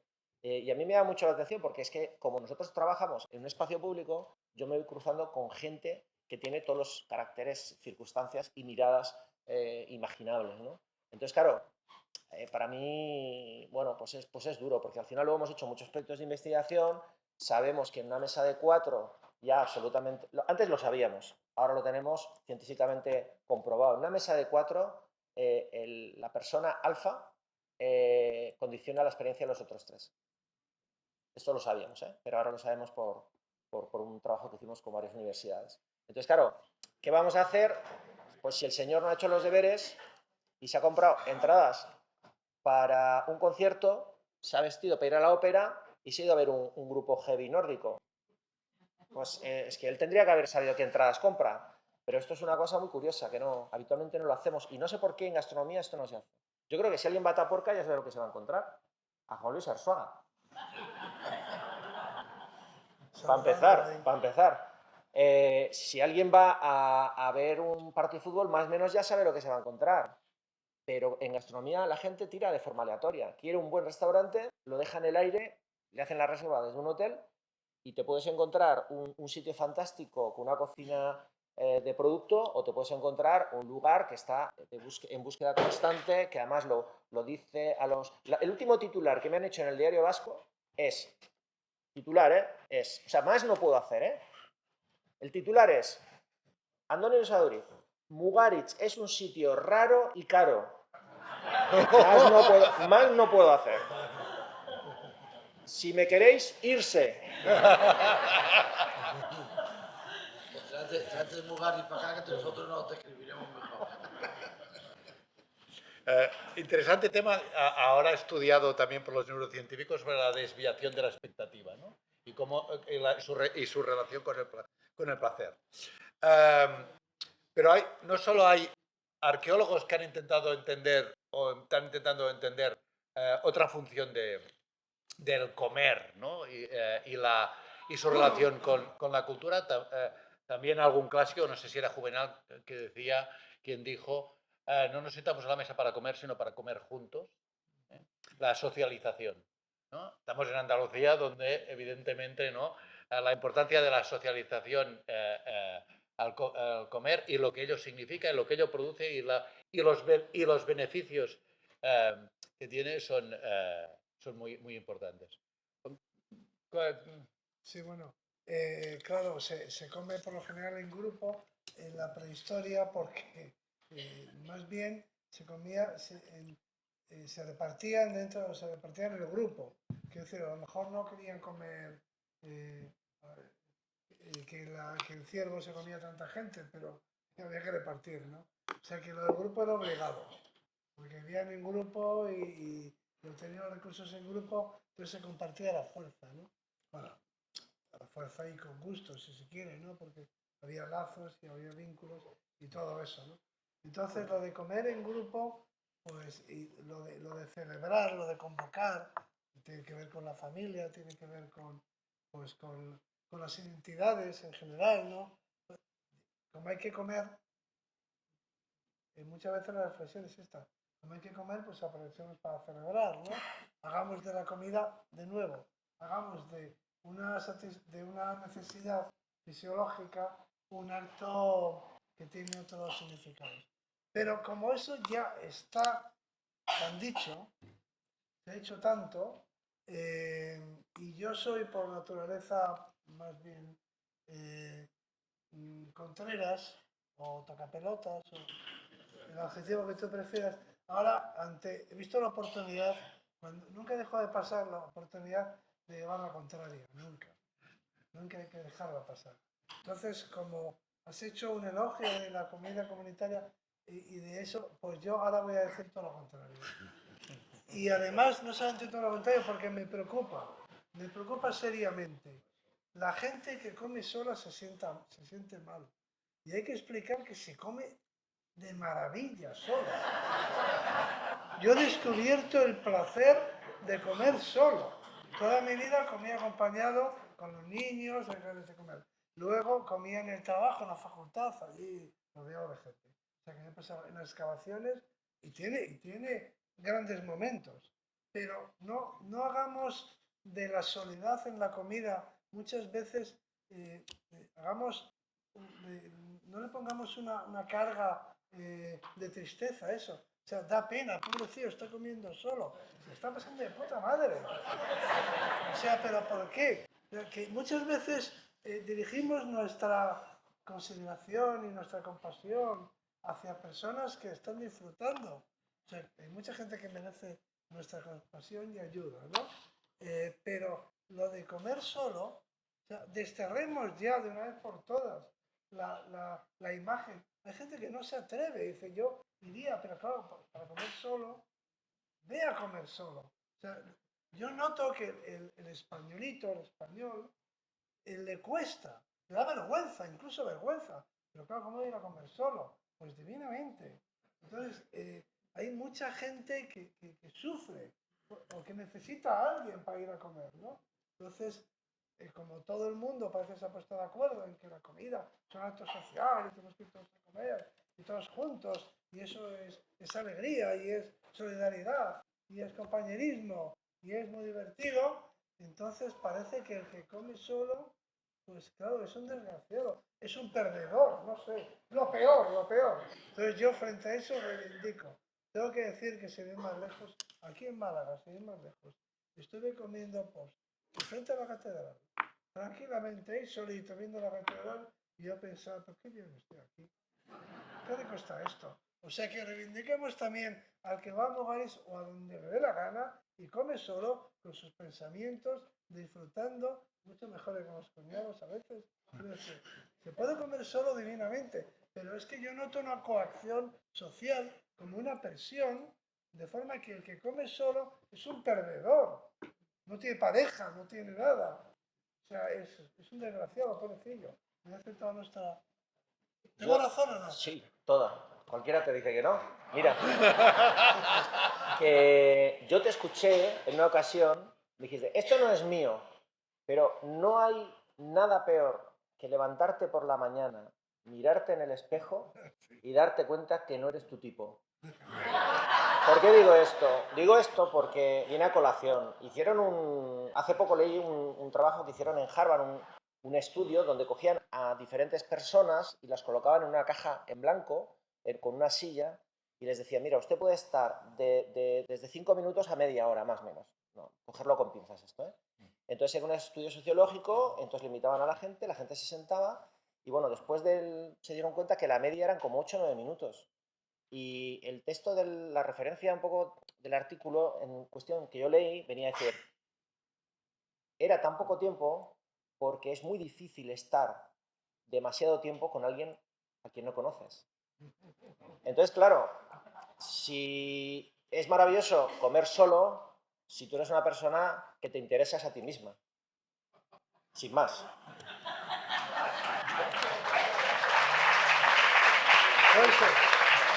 Pero hay mucha gente. Yo lo que digo es que hay que ser libres. Si quieres comer en grupo, con toda la familia o cuando quieras comer bien, pero que está como mal visto en España comer solo. Esa es mi impresión. Y de hecho, yo lo digo muchas veces, me gustaría ir, pero claro, es como hay otras cosas también que la gente no se puede ir sola, el cine y cosas así. Yo nunca he tenido estos problemas, más bien los contrarios. Hay gente que no me dejaba ver la película.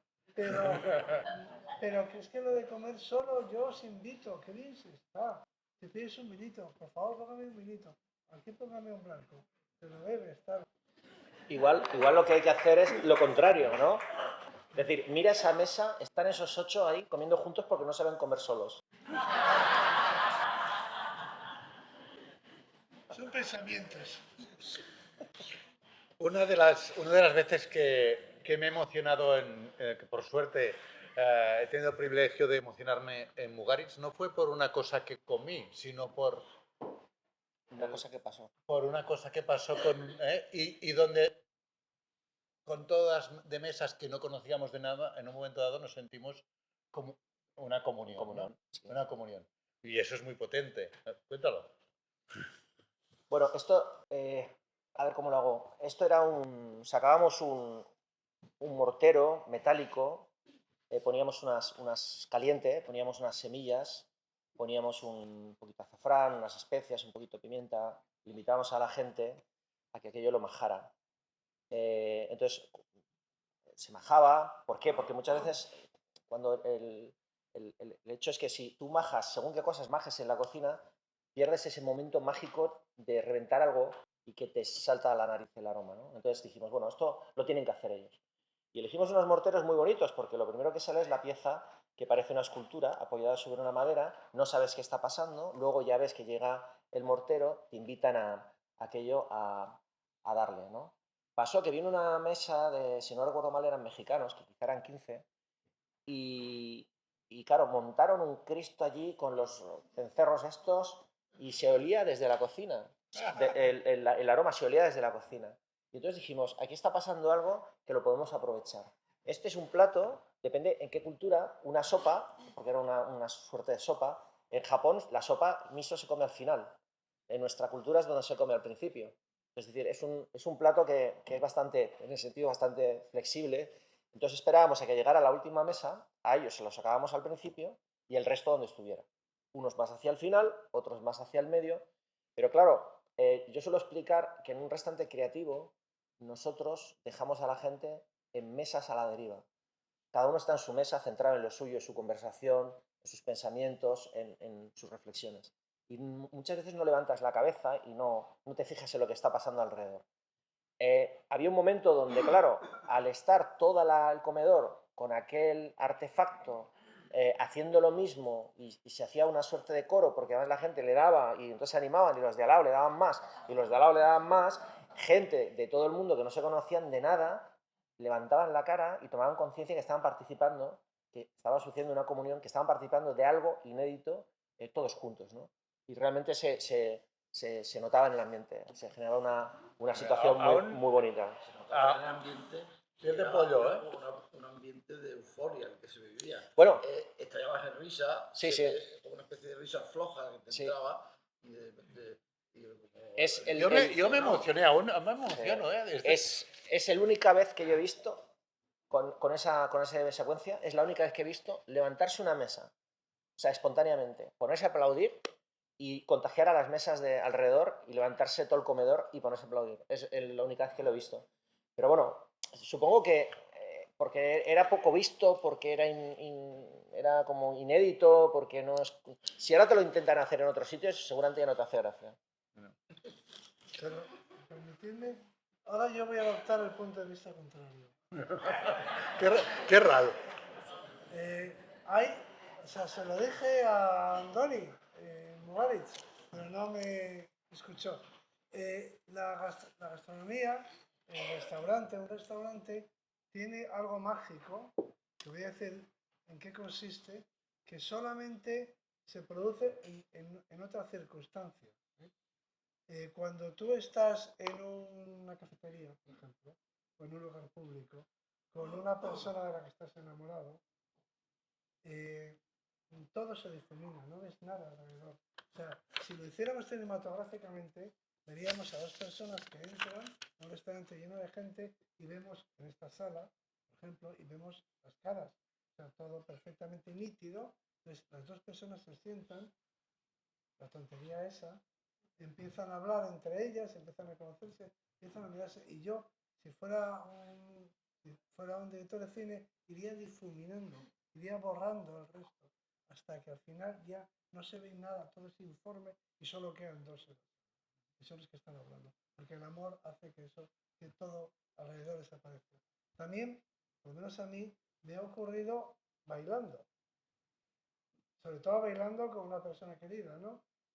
Cuando estás bailando, un poco todos los demás que bailan no les ves, estás tan centrado con esa persona que estás ahí, y entonces el resto, si hiciera una película, también se borraría todo lo demás, ¿no?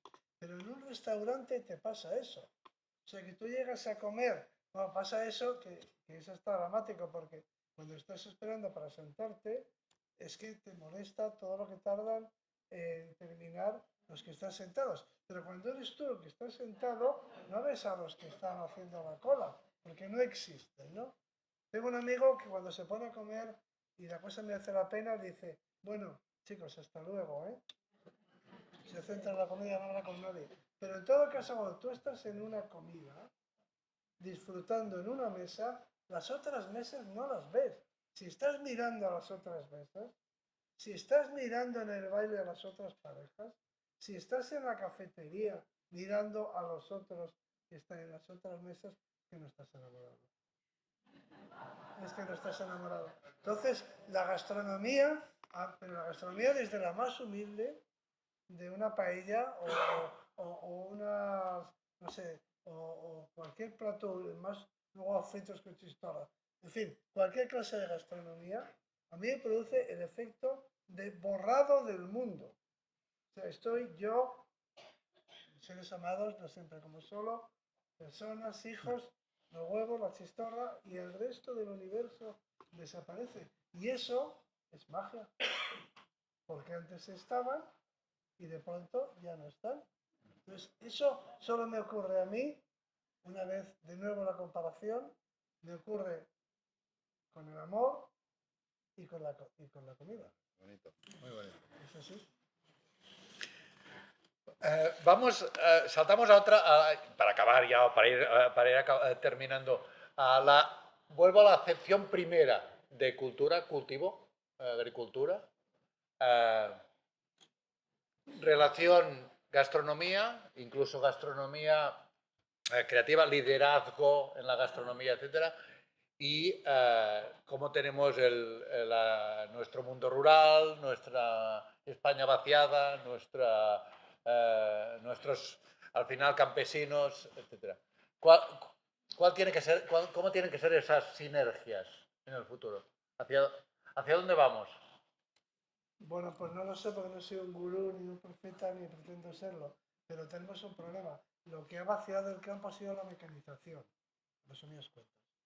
Porque naturalmente ha expulsado la mano de obra. O sea, la razón por la que el campo se vacía, en España se vacía en una década, en los años 60, que es cuando entra el tractor. El tractor entra en el año 60, se pone en práctica se llama el plan de estabilización, entran los tecnócratas del gobierno de Franco y se mecaniza. Y entonces un tractor sustituye a 100 campesinos, por lo menos, ¿no? Entonces es que directamente sobra mano de obra. Se van a las ciudades que se industrializan y demás. O sea, el campo está industrializado. En ningún país del mundo la población agraria dedicada al trabajo agrario, o sea, que tiene sus ingresos son de la agricultura, la ganadería, directa o indirectamente, en ningún país del mundo pasa del 3-4%. De ningún país, quiere decir, del primer mundo. ¿eh? O sea que 3-4% es más o menos la población dedicada a producir el alimento porque está mecanizado. O sea, el campo está industrializado. Entonces, eso, claro, ¿qué solución hay? ¿Que prohibamos los tractores y la gente vuelva a segar con la hoz? O sea, no tiene sentido. Y se ha hecho y se hacen todos los cultivos porque se industrializa. Claro, hay una tendencia hacia la industrialización de todo, pero no solo de la agricultura, de todo, ¿no? Y ese proceso, sinceramente, no tengo respuesta a esta pregunta. No se me ocurre cómo se puede revertir, ni siquiera me parece que sea necesario revertirlo. De momento hay que ser conscientes y lo único que se me ocurre es una frase que tampoco es mía, es de Joaquín Leguina, por cierto, que dijo: cuando estamos en una situación de crisis, es como alguien que está dentro de un pozo, metido dentro de un pozo, ¿no? Y se pregunta, ¿cómo saldremos del pozo, ¿no?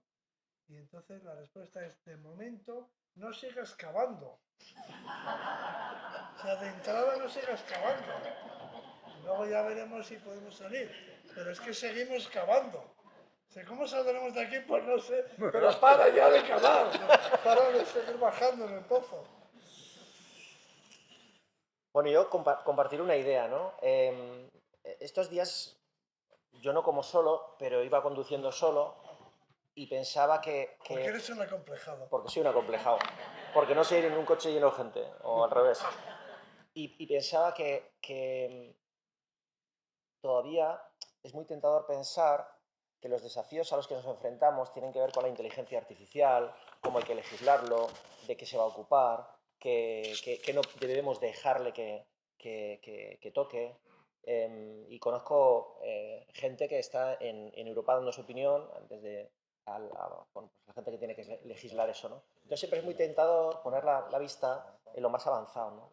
Y estos días venía pensando que realmente sí convive esto en el mundo con gente que todavía vive en la Edad Media. O sea, aquí todavía vive la Edad Media, hay gente que vive en el Paleolítico, pocos, pero hay algunos viven en el Paleolítico y conviven muchas realidades de muchas maneras distintas. Porque para mí vivir en la Edad Media es ser de una banda juvenil latina y enfrentarte con otro y en vez de pegarle o no pegarle o defenderte o no, ir con un cuchillo a sacarle los ojos. O sea, eso es una cosa como dramática. Entonces conviven muchas formas que no solamente tienen que ver con un estilo de vida vinculado a algo, sino de muchas maneras se cruzan muchas maneras de vivir.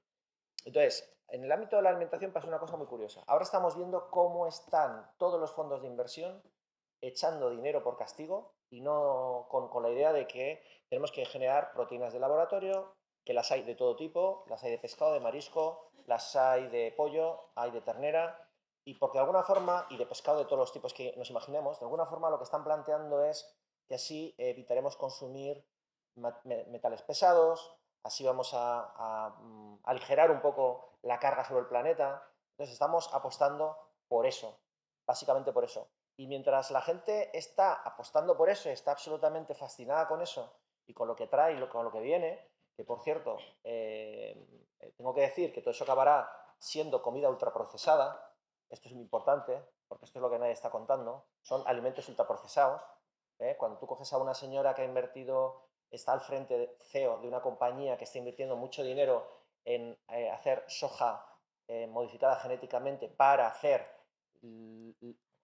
algo idéntico a lo que es la leche de las vacas, pues resulta que esta mujer, el planteamiento que dice de por qué se metió en ese proyecto y levantó tanto dinero, tanta financiación para hacerlo, era que ella, que era vegana, se negaba a no tener por qué comer, o sea, se negaba a no comer una pizza y a no comer, por ejemplo, queso en una hamburguesa. Es decir, todo eso va hacia un mundo de ultraprocesados, que no nos engañen.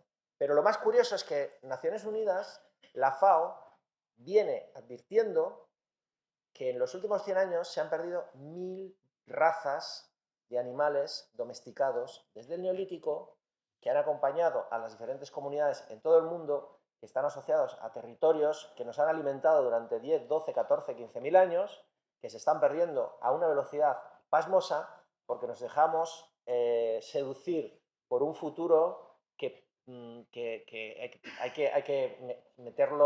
que meterlo entre paréntesis y estamos perdiendo todo lo que nos ha traído hasta aquí. Es decir, todavía lo que nos queda de Neolítico lo estamos empezando a perder. Y dicen los que saben de estas cosas que todo el patrimonio biológico que se está escapando, no hay ninguna tecnología que lo pueda recuperar. Es decir, lo que se pierda se perdió. Y esto es una cosa que convive hoy en día y que tiene que estar en el debate de cómo queremos alimentarnos el día de mañana. Seguramente tiene que ver con, vale, de acuerdo, comamos menos proteína, racionalicemos el uso de de X alimentos, hagamos un cambio de paradigma radical. Es decir, a veces entendemos que lo bueno es bueno porque lo hemos aprendido de esa manera y nosotros en Mugarich a la gente le decimos, mira, prueba esto, igual simplemente por el hecho de acostumbrarte a comerlo se convierte en una cosa extraordinaria y es mucho más saludable para ti y para el planeta. Entonces estamos ahí. Es un tema de reeducación y yo creo que es un tema de tener conciencia crítica y saber realmente lo que está pasando y no dejarnos cegar. La importancia, perdón, la importancia de vuestra capacidad de prescripción yo creo que será clave para dirigir lo que comeremos y ¿no? Si el espeto del futuro, si será de proteína de fermentación por precisión o encontraremos otras salidas. Nos hemos pasado porque ya ven que cuestan de domar, pero que tienen cosas que contar. Un par de preguntas. Rápido. ¿Habéis oído por qué no se ofrece fruta de postre, fruta fresca de postre, ¿no? Está en los restaurantes?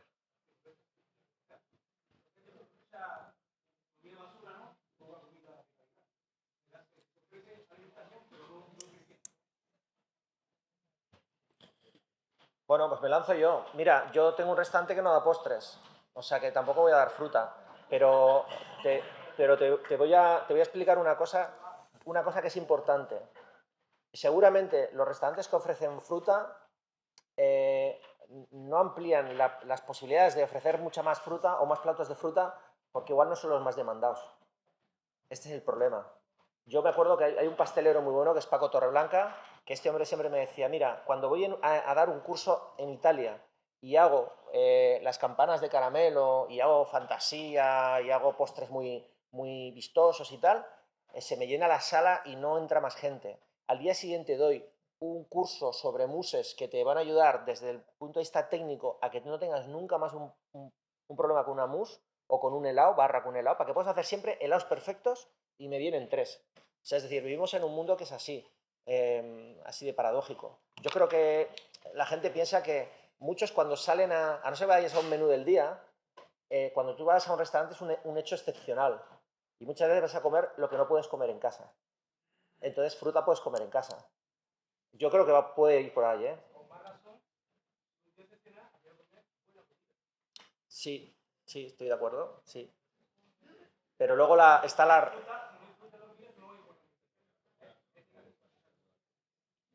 Sí, sí, estoy absolutamente de acuerdo contigo.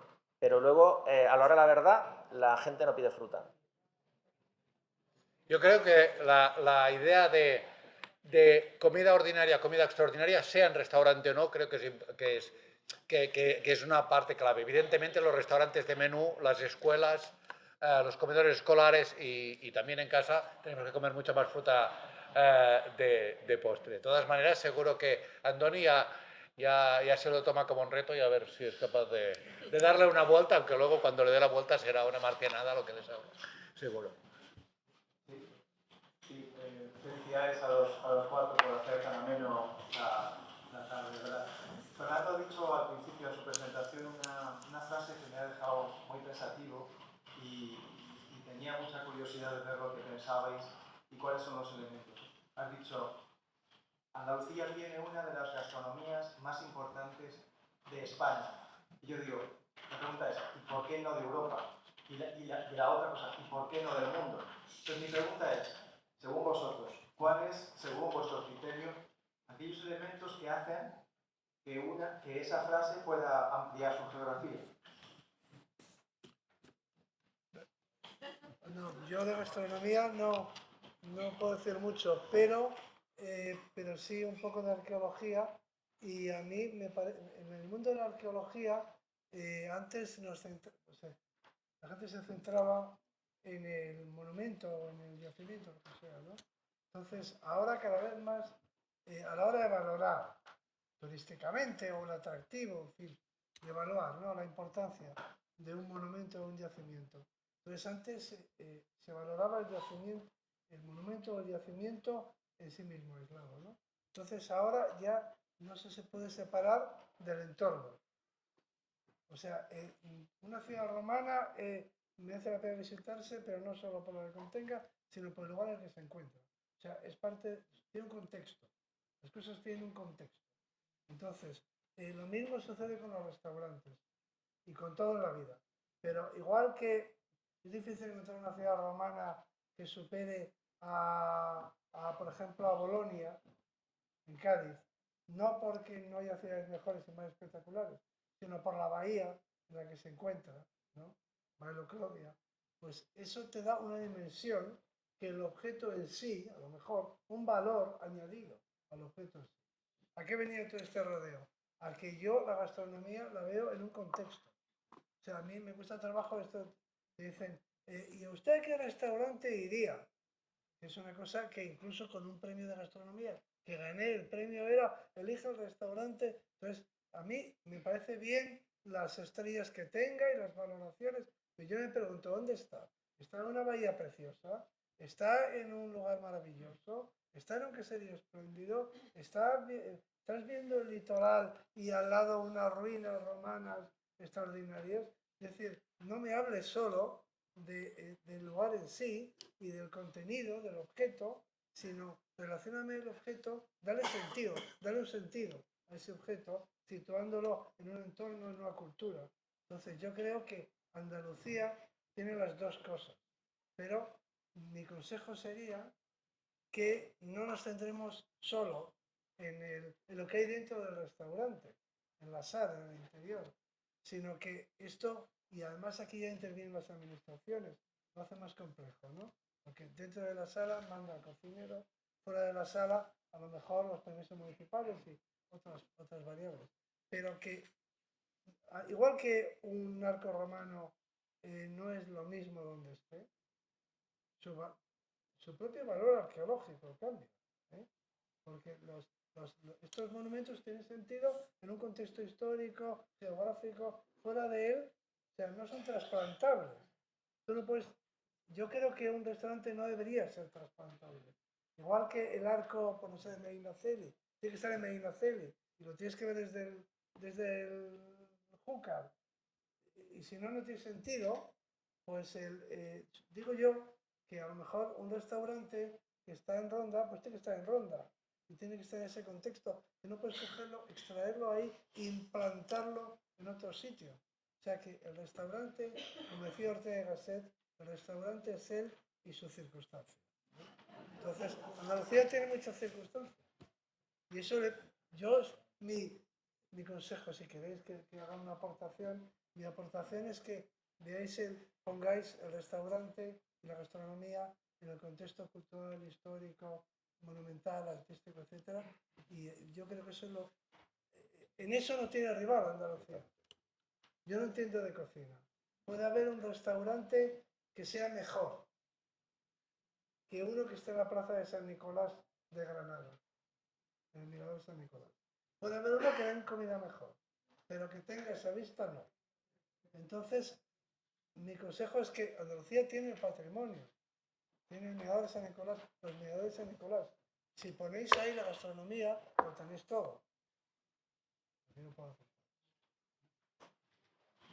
Yo voy a ser breve, rápido y rapidísimo. Yo creo que tenemos que entender lo primero, desde mi punto de vista, que Andalucía es muy grande, que a veces se obvia esto. Entonces, tiene una riqueza extraordinaria por anchura, por amplitud.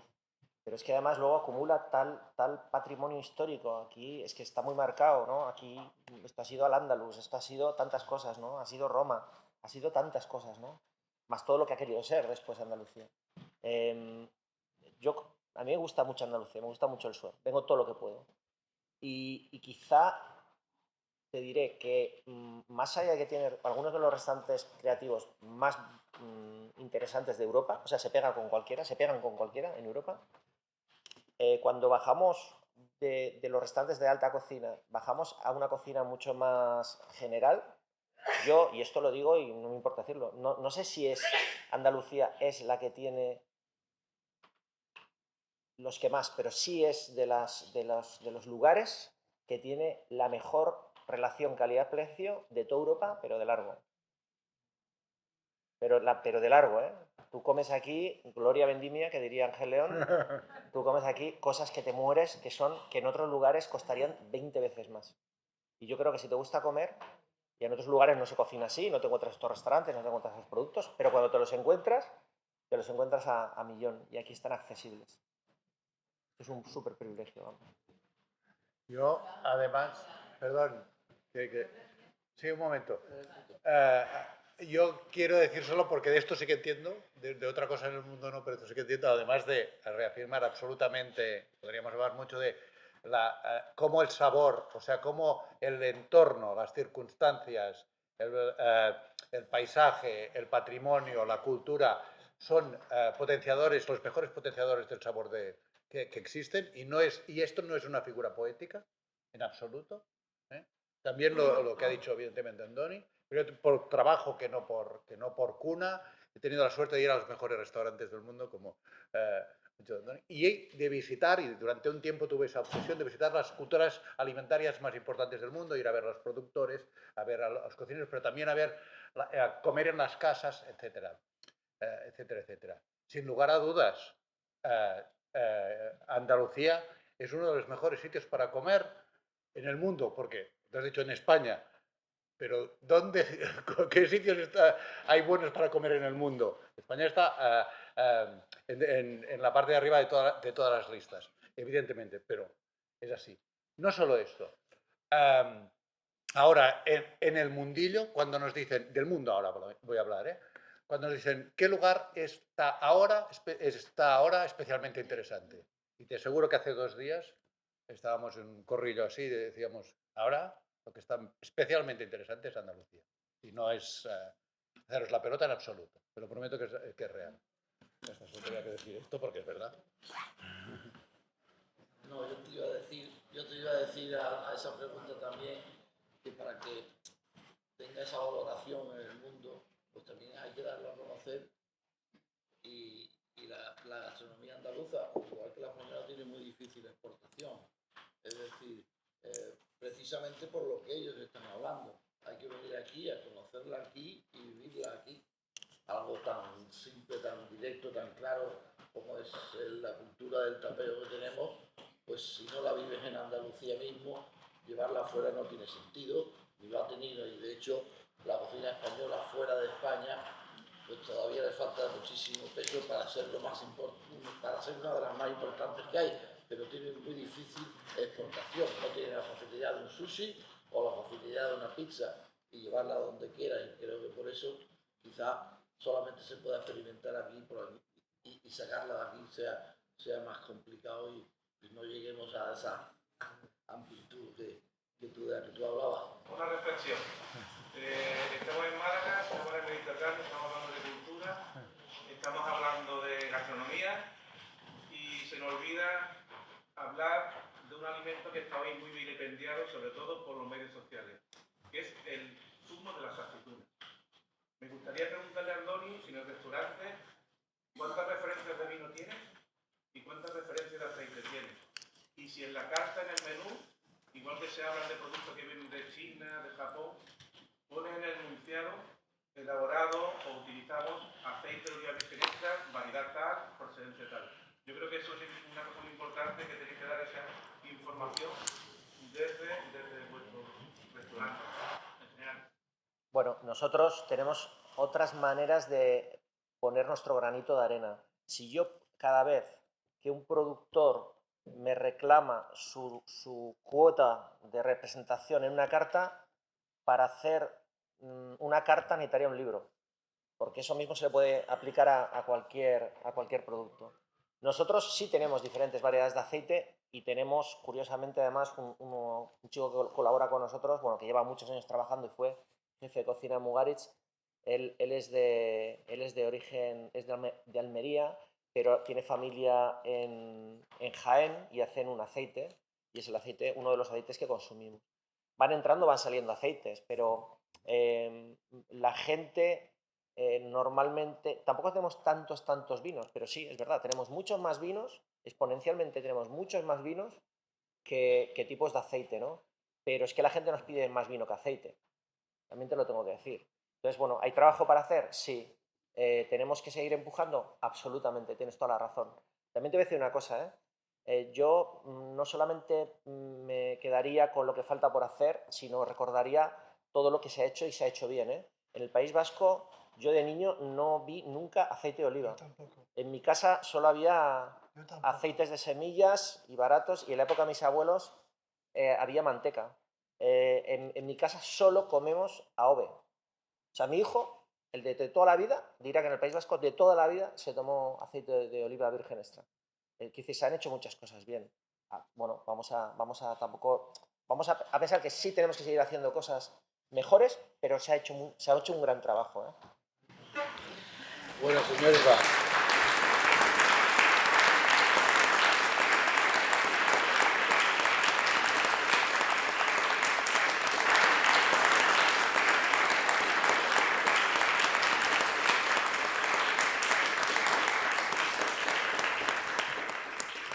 Bueno, señores, pues muchísimas gracias a todos por estar aquí. Espero que lo hayáis pasado bien, que hayáis disfrutado con esta maravillosa vlog que hemos tenido y que prolonguéis vuestro placer a lo vasco, sabiendo a dónde vais a cenar. Hasta siempre.